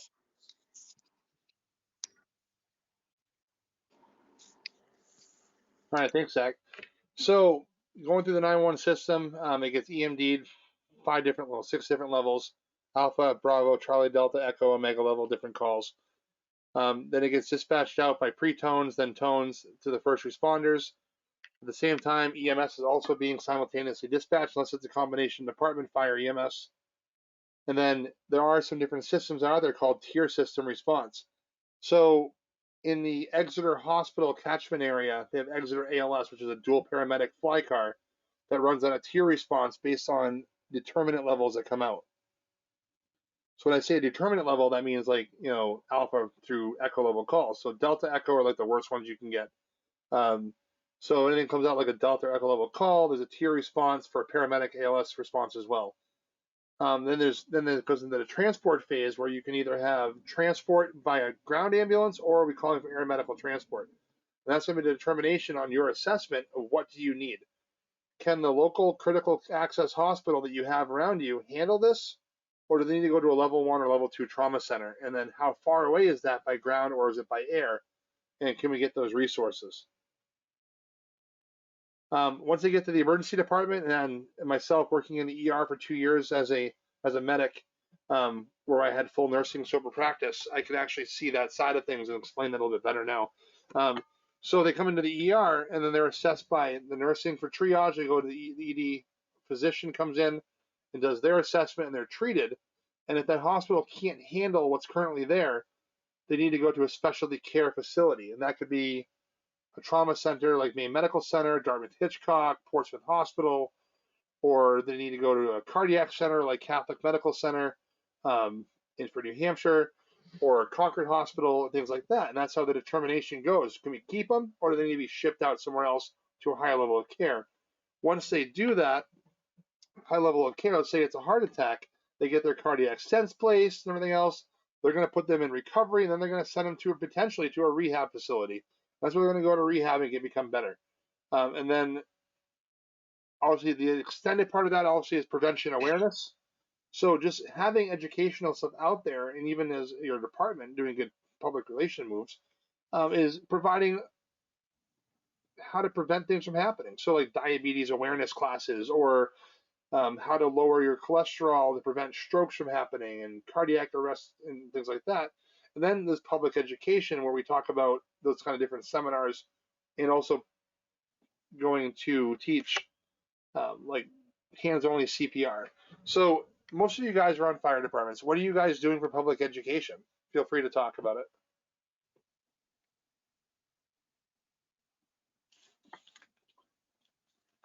I know they do like the in-school like fire safety, but that's about it. Okay. You guys doing anything in Waterboro at all?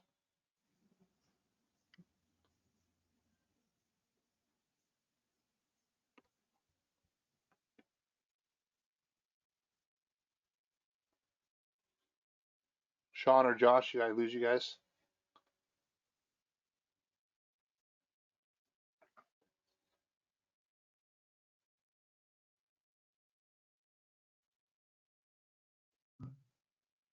I couldn't. My mouse wouldn't work. Yeah.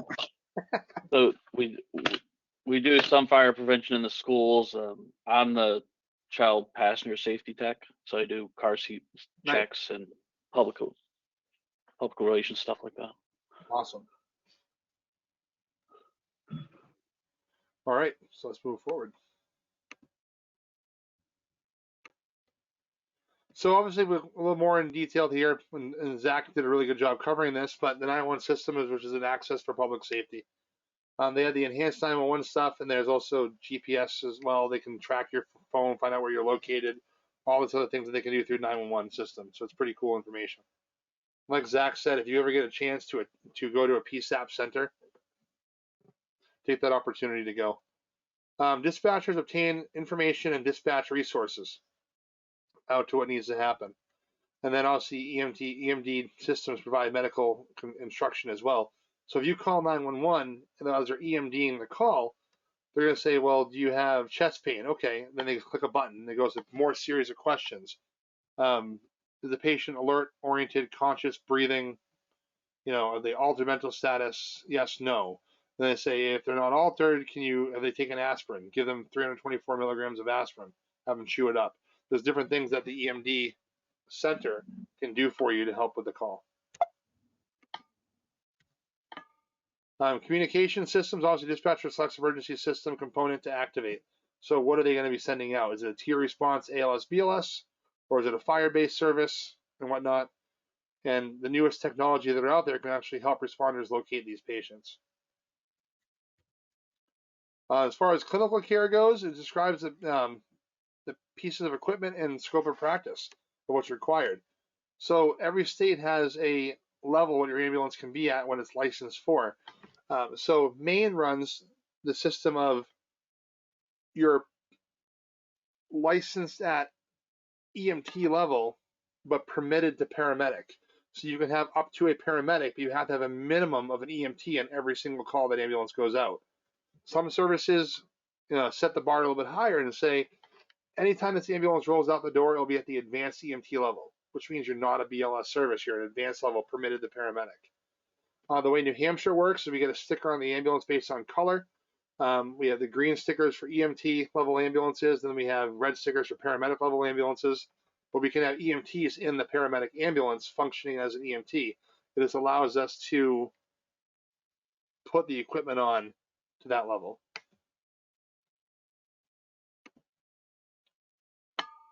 Human resources focuses on people who deliver the care, like compensation, interaction with other members of the medical community.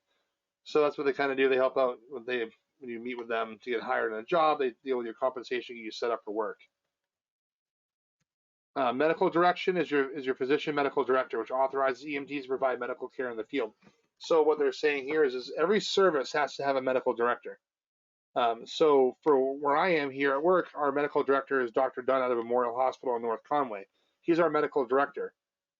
Doesn't mean that he's medical control. So medical control is different than calling your medical director for your service. Medical control means you're calling the hospital that you're transporting to, speaking with a physician to get orders to do something, or just to consult with them to find out if I'm on the right path for treatment, or what else could I do to help this patient. So you have standing orders and protocols. So standing orders are your protocols that are given to you in your protocol book that say you do not need medical direction. It means you can do this without having to call for permission. And it describes the appropriate care and established medical direction for providers if needed. So in the protocol, you may have something like a little phone next to it in your protocol book, and that means you need to contact medical direction to do this procedure. Or you have standing orders where you can do whatever is within your standing order scope of practice. The medical director acts as a liaison with medical direction between the hospital and your clinical leaders and things like that. Medical control can be offline and or online. So your offline, which is your indirect, are your protocols. It's what you learned in training. It's your standing orders. Your online medical direction is a physician giving you orders over the phone or a radio. So if you need to give, in Maine, if you'll say you have a patient that has chest pain, they've taken their 324 aspirin, and they have their own prescribed nitro.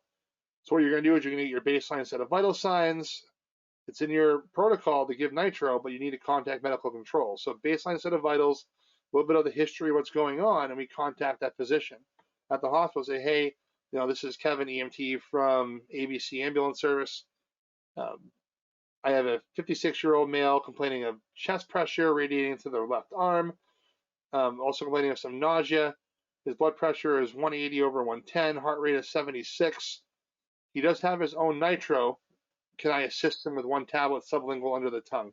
Then we'll say, yeah, go ahead and give one tablet, and go ahead and give 2 more if needed, as long as blood pressure stays above 120 systolic. So they may give you that kind of an order. And that would be your online direct order from your physician. Legislation, regulation, this is how trainings, protocols, and practices follow our state laws. So this is kind of like what they do for us here. The senior EMS officials usually handle the administrative tasks as well, whether it be scheduling, personnel budgets, purchasing, or vehicle maintenance. So coming in as a EMT, you're kind of just doing your thing, and then taking orders from the people above, from senior leadership coming down, as far as what days you work or who you work with, and if you need supply orders and things like that. Integration of health services. So this is something that's fairly new. Maine's had it for a little while, which is community paramedicine. And that has really sparked a lot of good stuff happening in the hospital. I'll kind of explain that a little more in detail. So community paramedicine or community EMTs, what's happening with this is that you're taking a specific class on the community paramedicine or mobile integrated health. And you're going out to homes for people that were discharged from the hospital.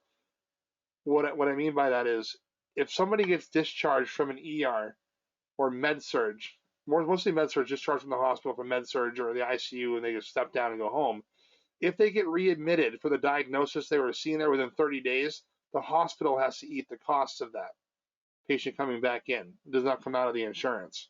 So what community paramedicine or community EMTs come into play is they get trained to a special level where they go out to a home and they just do checkups, or maybe remove sutures for somebody so they don't have to go back in and get billed to remove sutures or whatever. So they go out and they take care of that kind of stuff for you. You need help with some pharmacology and your medications, you get trained in that, you go out and you kind of help them with their meds. That's what community paramedicine or community EMTs are for. Pre-hospital care is also continued in the emergency department ED. So yes, sometimes you come in and we may say, hey, we need your help, and you continue on. Integration also ensures comprehensive continuity of care for that patient. So it's not just a drop and go.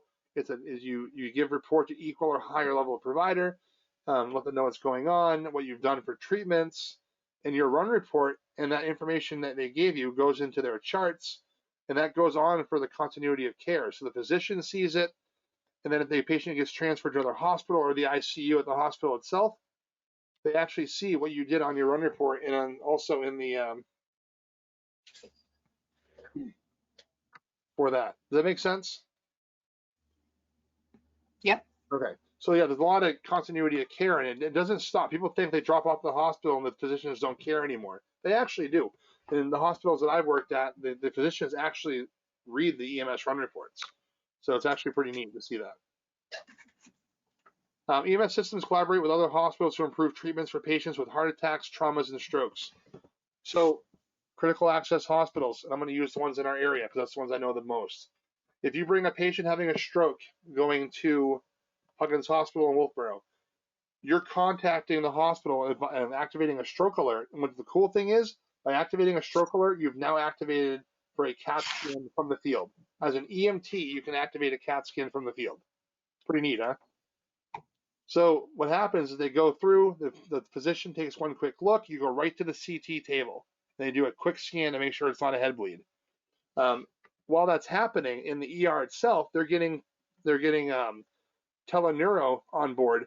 They actually have a screen, kind of like what we're doing now, but a more expensive screen that comes out with a video camera that's controlled from some guy in Florida who's a neurospecialist, neurosurgeon. And they come in and they speak with you, and they speak with the patient, and they actually do an assessment over that and determine whether or not they can get clot busters, they need to be shifted to a different hospital, or if the patient's having a hemorrhagic bleed in the head or things like that. So those are what's happening in the field. Our assessment is activating this stuff. Paramedics activating cath labs for heart attacks. No longer being seen in the ER. They take our word for it. They look at our EKGs, and we're going right to a table where they're going in through the femoral radial artery and putting caths in. And same thing with traumas. We're bypassing our local hospitals and going to trauma centers where they can get the appropriate care. So that's where we start collaborating with these hospitals to improve these treatments. Is it's really about patient care and how we're going to move forward from there. And that's where we get these really, really cool protocols that we have. A new method of delivering healthcare as well, which is mobile integrated health. I just kind of covered that with you already, which is evolved from Patient Protection and Affordable Care Acts. So healthcare provided within the community by a team of professionals. A lot of times it's paramedics, but they also have community EMS. So they kind of go out and you kind of help out with the patients that were discharged, or some simple things that you get called 911 for and you can treat in the home, and then do a patient refusal with online medical direction. Mobile integrated health created additional training levels for EMS providers, including community paramedicine. Paramedics receive an advanced training and provide services within the community, and also provide additional services as well. So evaluation. Your medical director is ultimately responsible for maintaining quality control.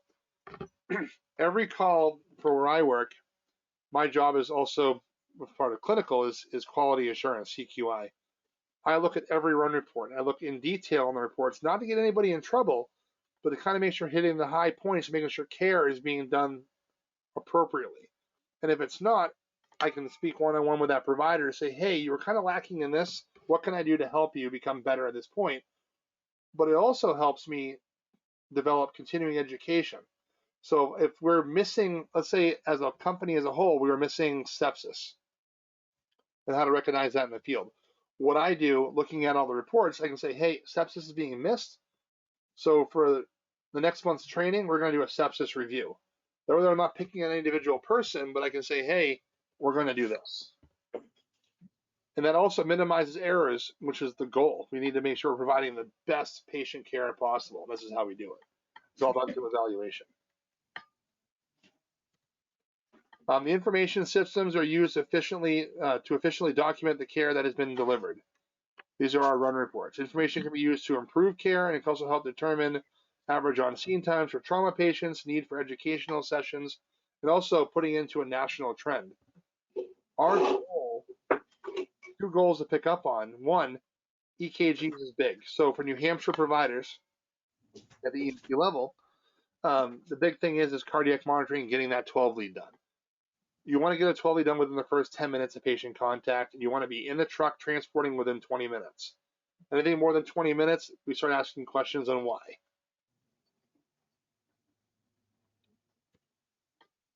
The finance system vary depending on the organizations involved.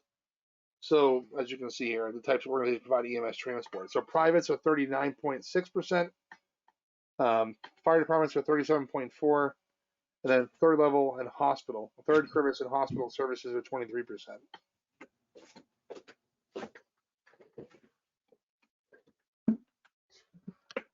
System finance personnel may be paid, volunteer, or a mix. EMTs may be asked to gather insurance information, secure signatures, to obtain permission from patients to bill insurance. That's part of the EMT role by getting signatures to make sure we can bill insurance companies so we can stay funded to continue moving. And not all services are receiving any kind of subsidy from towns, to subsidize what you're not making in billing. Some people zero bid going in and they get the contracts. So what they're saying here is even if municipality, you have a set budget. You don't ask for more money. You have a set budget that your fire chief makes, submits to the town, and needs to be approved by the townspeople to say, hey, we want this kind of money coming in. So you take that plus your ambulance billing, that helps subsidize what's coming in. So that's kind of more like the system finance. Without getting into a whole lecture on financial stuff for fire departments. EMS instructors for the educational system are licensed in most states. So New Hampshire, you have to have Fire Instructor 3 Pro Board to be an EMS instructor. In New Hampshire, in Maine, you have to have Fire Instructor 2, I believe now, They've changed that. Or take an approved EMS training program as an instructor, but then you have to maintain that license. And they're good for 3 years in Maine and 2 years in New Hampshire. You have to do a certain amount of Con Ed hours. Most EMS training programs must adhere to national standards. That's what New Hampshire does. They follow the national standard. Then they say, we're going to give you a little bit more than that. But then on top of this, you need to do continuing education. So every 2 years, you have to renew your national. By doing so, you have to have hours in the national content, local content, and then you have individual content, which is whatever you want to do.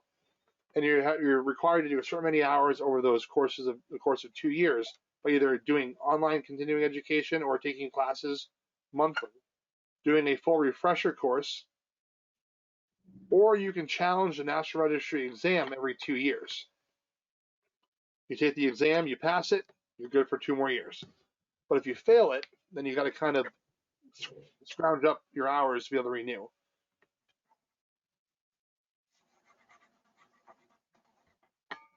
ALS, instructors or directors must hold a 4-year degree. Interesting. Okay. And also training is provided in college, adult career centers, or hospital settings.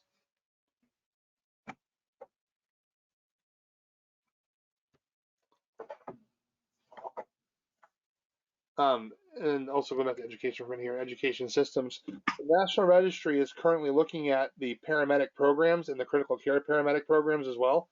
And one of the things they're looking at doing in 2025, if it goes through, in order to be a paramedic, a new paramedic, 2025 and on, you have to have an associate's degree in paramedicine. Then you have, in order to be a critical paramedic, you have to have a bachelor's degree in health sciences.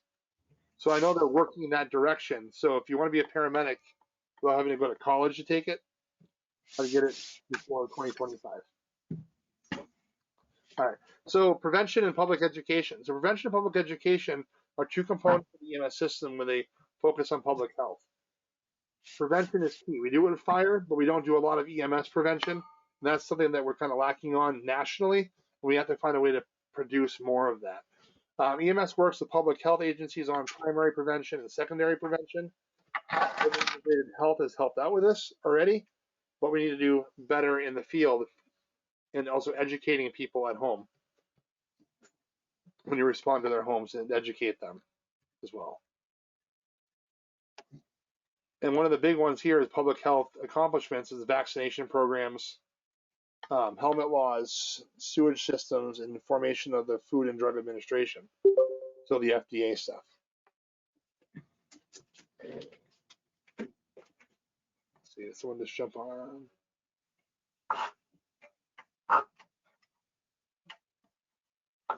Okay. EMS research actually helps with determination, helps determine the shape of EMS. So EMS research is done. So, and one of the cool things is like, I'm going to use Massachusetts for example, is you can put in for a waiver to do a research project and try something new. And you can say, I'm going to do this research on doing IV acetaminophen for paramedic level. We think that IV acetaminophen over the course of 20 minutes through an IV drip helps with pain management. It can help us combat the opiate crisis that we currently have. So instead of giving somebody fentanyl, morphine, dilaudid, any kind of narcotic, let's give something that's non-narcotic to help with pain. And we can say we're going to do this over a trial period of 6 months. We're going to provide all this evidence to you. And that's where the evidence-based practice comes in. And we can say, hey, this is working. Here's our documentation, our run reports. Pain levels have been going down. And the state says, you know what? Great job. We're going to put that into a protocol. And then the protocols come out and roll that out to everybody. So that's something that they can do with applications for evidence-based practice. The role of the EMT obviously is gathering data, and data helps us become better at protocol because it's better protocols. And obviously with the research, evidence-based decision-making as well. So very important stuff. As much as those drop-down boxes are a pain in the butt, they actually do help out quite a bit. All right. So we've actually been going at this now for 2 hours. Do you guys want to take 5 minutes or so? Sure. All right. Why don't we do that? I'm going to keep it recording because I don't want to stop the recording. But I'll see you guys in about. We'll come back at 8 o'clock. It's 7 minutes, 8 minutes.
All right, is everybody back?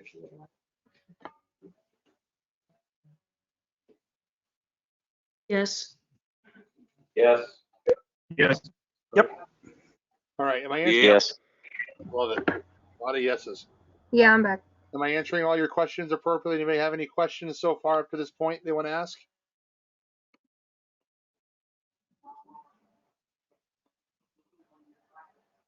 All right, so do you guys see the chat box at all?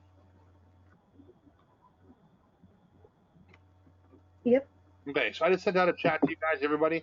At the very bottom of the chat box, if you're on a laptop or whatever, you can choose to send it to individual people, or you can send it to like myself or to Zach.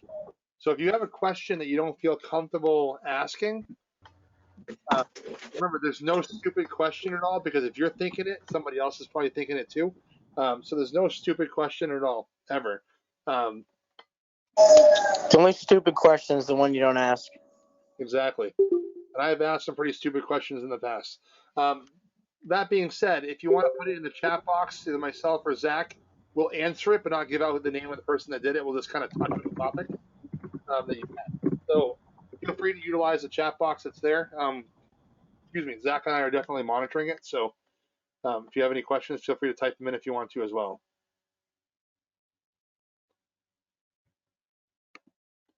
And if you put it as an everyone thing, yes, some connections might be bad that are out there. So do the best you can. Like I said, I am recording these as well if you want to revert back to the recording. So I understand connections can be crappy at times. All right, let me bring this down a little so I can see it. All right. All right, so other roles and responsibilities of the EMT, obviously, is giving emotional support. So to kind of add to this a little bit, the other day, because this is a training opportunity, so HIPAA is not being broken as long as I give an address or where it was or location. But I responded out to a 32-year-old female reported not conscious, not breathing. I get there and COVID positive residents. I gown up, do my thing, go inside the house, and I find out that she had been unresponsive, not conscious, not breathing for 2 hours. 32 years old. Not saying that COVID killed her, but it also played a factor in that part of the patient's death. And the mother was there as well, also COVID positive. And then the sister was there as well. And one of the things we have to do is give the emotional support. We've done our job. We went in, we determined that there was no life-saving measures to be done on this patient, but they're 32 years old. They're still young. So one of the things, and it's the toughest thing to do, is to be able to give that emotional support that's there. To be able to say, I'm sorry that she passed on. We're here to help in any way you need help with. Law enforcement is here as well. And be able to give that emotional support, that what they call PFA, which is psychological first aid, to that patient that actually needs it. We're going to teach you all about trauma management We're going to teach you all about medical emergencies and heart attacks and strokes, seizures, all this stuff. But sometimes someone might just need someone to talk to, and that's your psychological first aid that you're providing, and that's what they call PFA. So again, emotional support's a big responsibility, and I don't think a lot of classes touch on that enough, but that's a huge part of it, to be empathetic towards somebody else and sympathetic towards somebody else. Maintain continuity of care. Resolve emergency incidents. Uphold medical and legal standards. We have a standard we have to follow. One of the biggest ones is HIPAA. We got to make sure that we're following the health insurance acts, as well as we don't release any kind of information who doesn't need to know what's going on. Ensure and protect patient privacy. That's not just patient privacy as far as paperwork and releasing information, but also their privacy when you're exposing these patients. We use a term, again, term in the field, trauma naked. Trauma patients, we need to take their clothes off. But do we want to do this on the side of the road, on a sidewalk, in one of your bigger cities or even towns where locals are walking out saying, well, what's going on? Do we really want to expose these patients here, or can we put them in the back of an ambulance, close the doors, and then expose? So again, ensure that and protect their patient privacy. They have that right. Now, obviously, there are certain circumstances that are out there, but do the best you can to hold up sheets or cover them up with blankets if you have to do it out on the road and things like that. So again, roles. Give administrative support. You guys will learn more about that on interfacility transport when facilities don't know how to fill out paperwork right, and we're kind of helping them out. Constantly continue professional development. If you take this EMT class and just test out every 2 years, you're not going to get anywhere with EMS. It's not going to work out in your favor. You've got to stay educated. Read journals of emergency medicine stuff and things like that. Continue your professional development. And then if all you want to do is be an EMT and not work your way up, that's perfectly fine. But find a way to be the best EMT out there. You've got to sustain community relations. The community is a big part of why you have a job. Whether it be private sector EMS or working for municipality. Remember, those townspeople, they vote on your budget, they vote on your contract. So you got to kind of keep that kind of stuff in mind.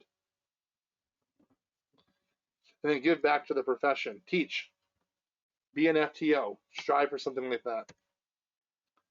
Professional attributes. Integrity is huge. Empathy, self-motivation, appearance and hygiene, self-confidence, being confident in the job that you're doing. I didn't say be cocky. I said be self-confident. Cockiness is a whole different world. So again, appearance and hygiene.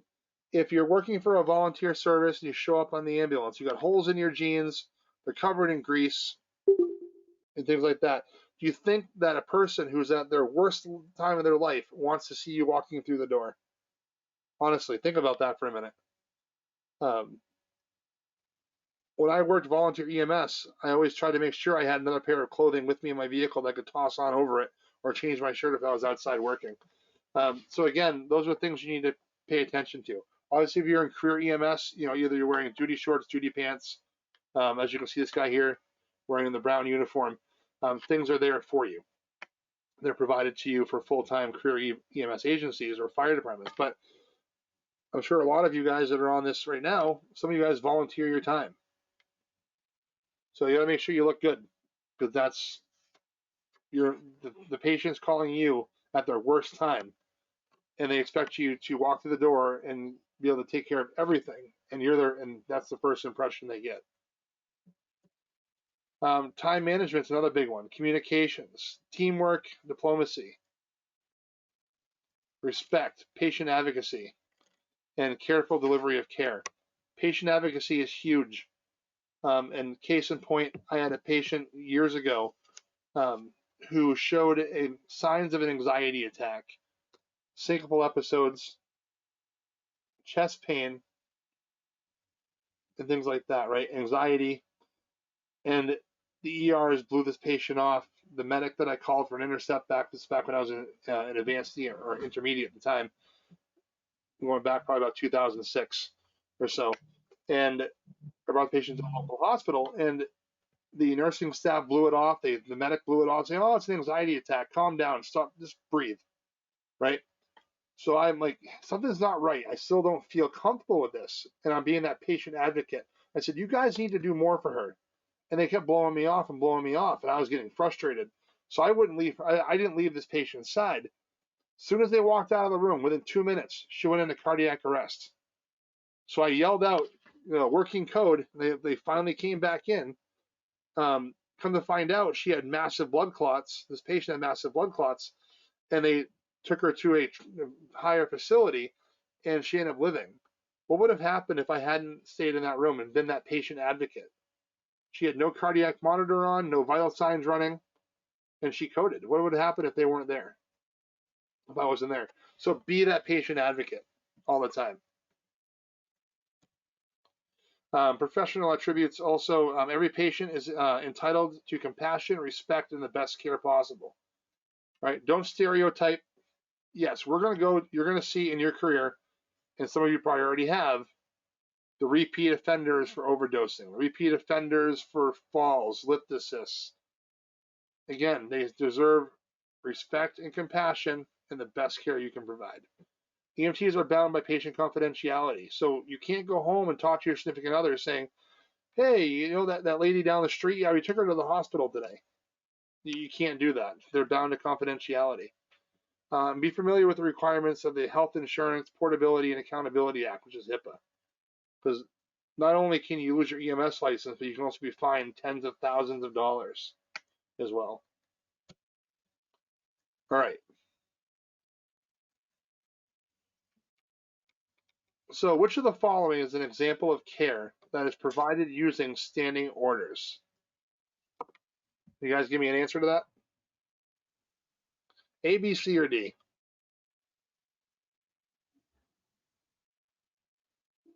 B. All right. Anybody else? Oh, still reading.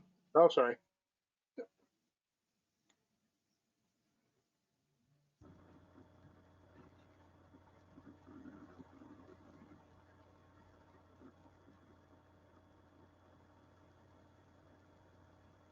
B. I'd go with B. Okay. Same. Everybody else all agreeing? Yeah. There's your answer. B. Good job. So obviously the standing order is a form of offline indirect medical control.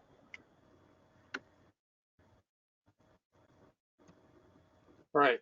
Which of the following is an example of care that is provided using standing orders?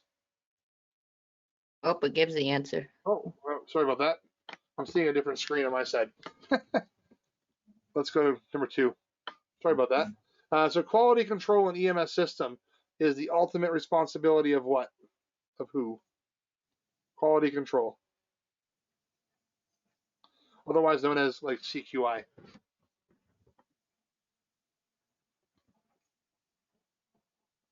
Let's see. Everybody else agree? Yeah, I would say C. All right. So the answer is C. Yep. So the medical director is ultimately responsible for quality control.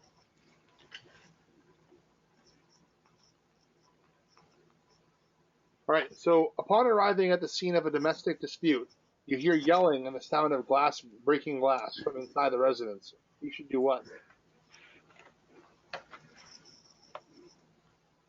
I know. C. I know. C. C. I'd go with C. C. All right. So I think I heard B, C, and D. As much as we'd love to all immediately gain access and take out the guy because he's hurting somebody, we can't always do that. So, do we want to ever enter the residence? No. No, never. So we want to make sure that we retreat to a safe place. No. So the answer is going to be C. So we want to make sure we go to the safe place, notify law enforcement that they come in and secure the scene before we go in.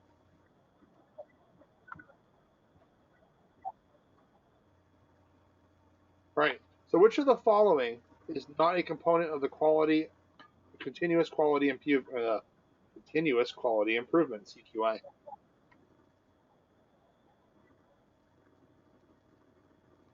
C. C. So I think I heard D, B, and C, but I'm not sure. I heard C definitely. D. So, C. all right, let's go to see the answer here, and the answer is going to be C. So the purpose, I'm going to go back one slide for a minute though, which is not a component, is negative feedback given to those who make mistakes while on a call. So the one thing we don't want to do on a call, on any kind of incident, so let's say it's myself and Zach on a call and he's doing something. I'm not going to belittle him in front of a patient.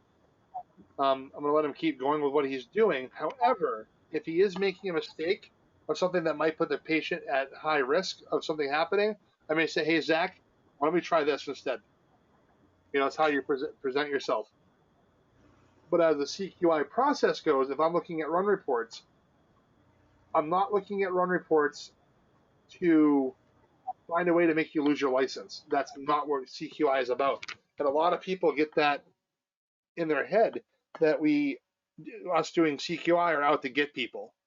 We're out to make you better providers. So that's why C would be the answer. We don't give the negative feedback like that who make mistakes while on a call. We try to find a way to improve on I don't want to say the error is a bad word, but to improve on what we found to make us better.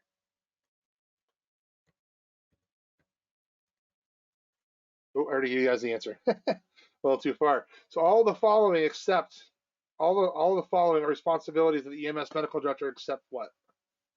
A. Oops. What a little, Definitely. yeah. So they're not going to come out and do an evaluation. A.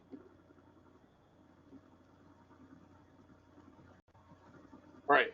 So which of the following situations would most likely disqualify a person for an EMS certification?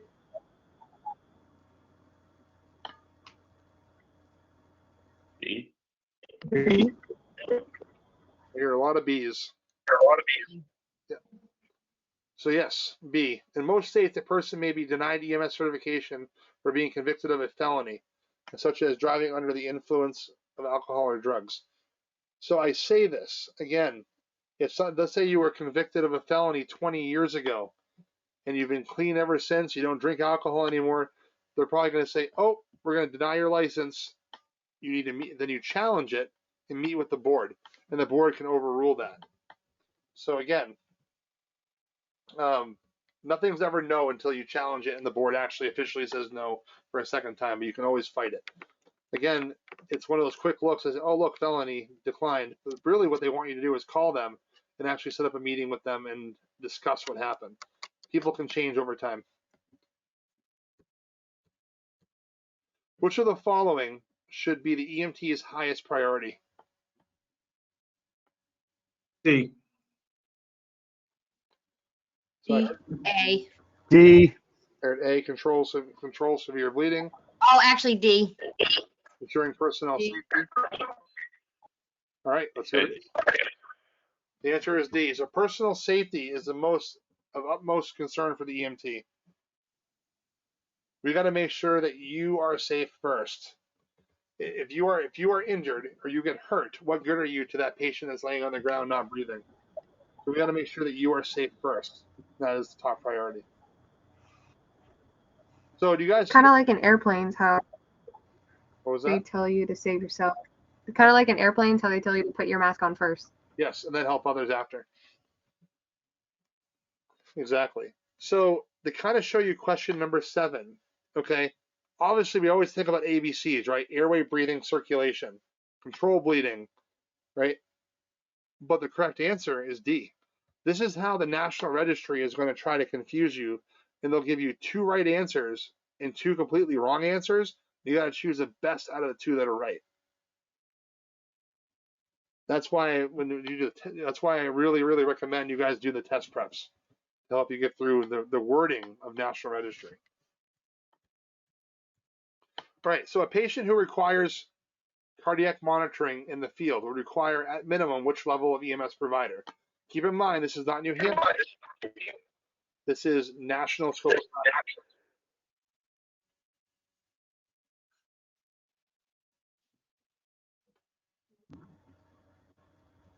D.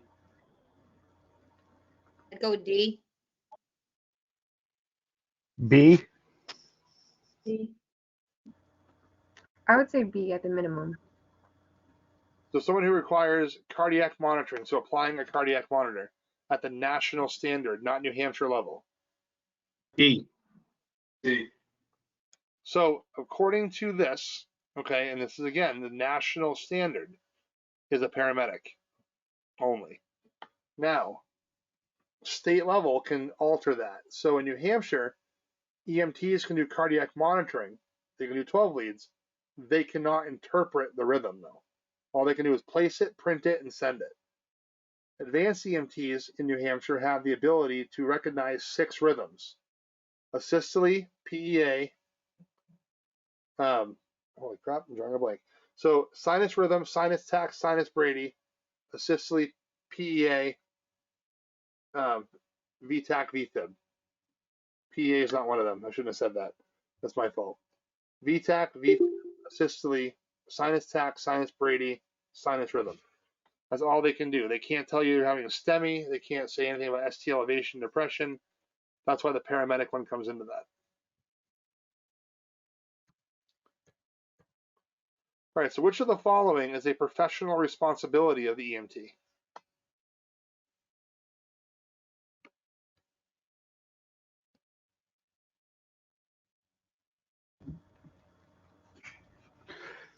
C. Definitely. A.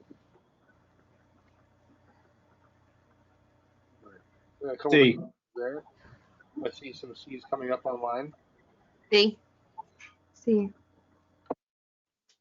All right. C, because the public relies upon the EMT to remain calm when others cannot. He or she must project a professional and calm demeanor even when under extreme stress. So I'm going to put you guys all as that duck on the pond theory, right? Calm on the top, 100 miles an hour underneath. That's what we do. All right, so emergency patient care occurs in progressive phases. What occurs first?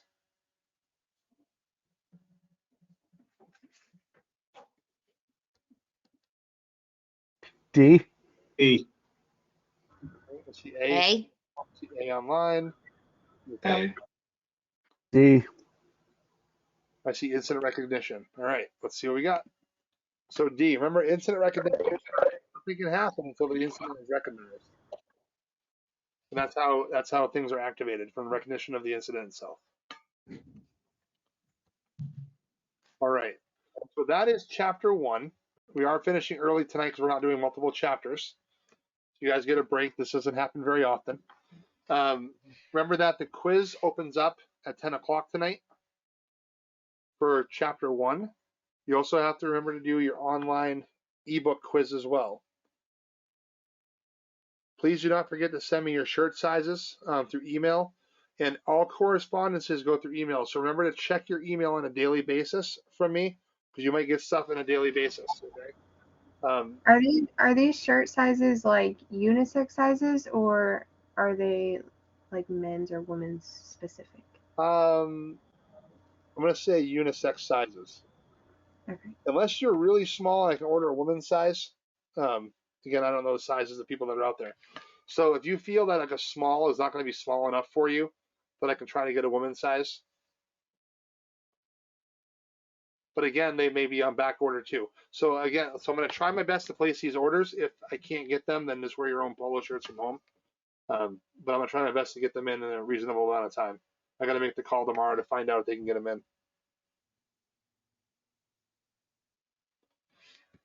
Does anybody else have any questions at all?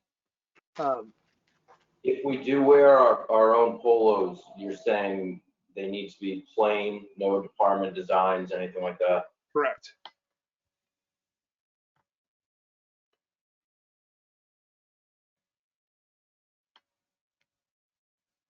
I'm good. All right. I'm good. All right. So I sent you a recurring link for this. So for Sunday's class, I'm going to send you a different one. So I only set that up for Wednesdays only. So you'll be getting another email from me in the next couple days for a scheduled meeting for 9 a.m. for Sunday. If you don't get it from me by Saturday, shoot me a text or an email. You guys have my number? Yep. Okay. Yes. Yeah. So shoot me a text or an email and let me know you did not receive it, and I'll forward it over to you again. So we should be good. I want to make sure nobody misses anything. And I'm going to try to find a way to upload this recording from this class onto the AOS platform. If I can't, I'm going to create a Dropbox folder, and I'll share you guys a link to be able to access the folder. Okay, thank you. You're welcome. Any other questions, feel free to contact me. I'll be up for a while tonight anyways. You can either call me by phone or shoot me a text or email for that. Other than that, have a good night. Night. Awesome. You too. Thank you. Thanks.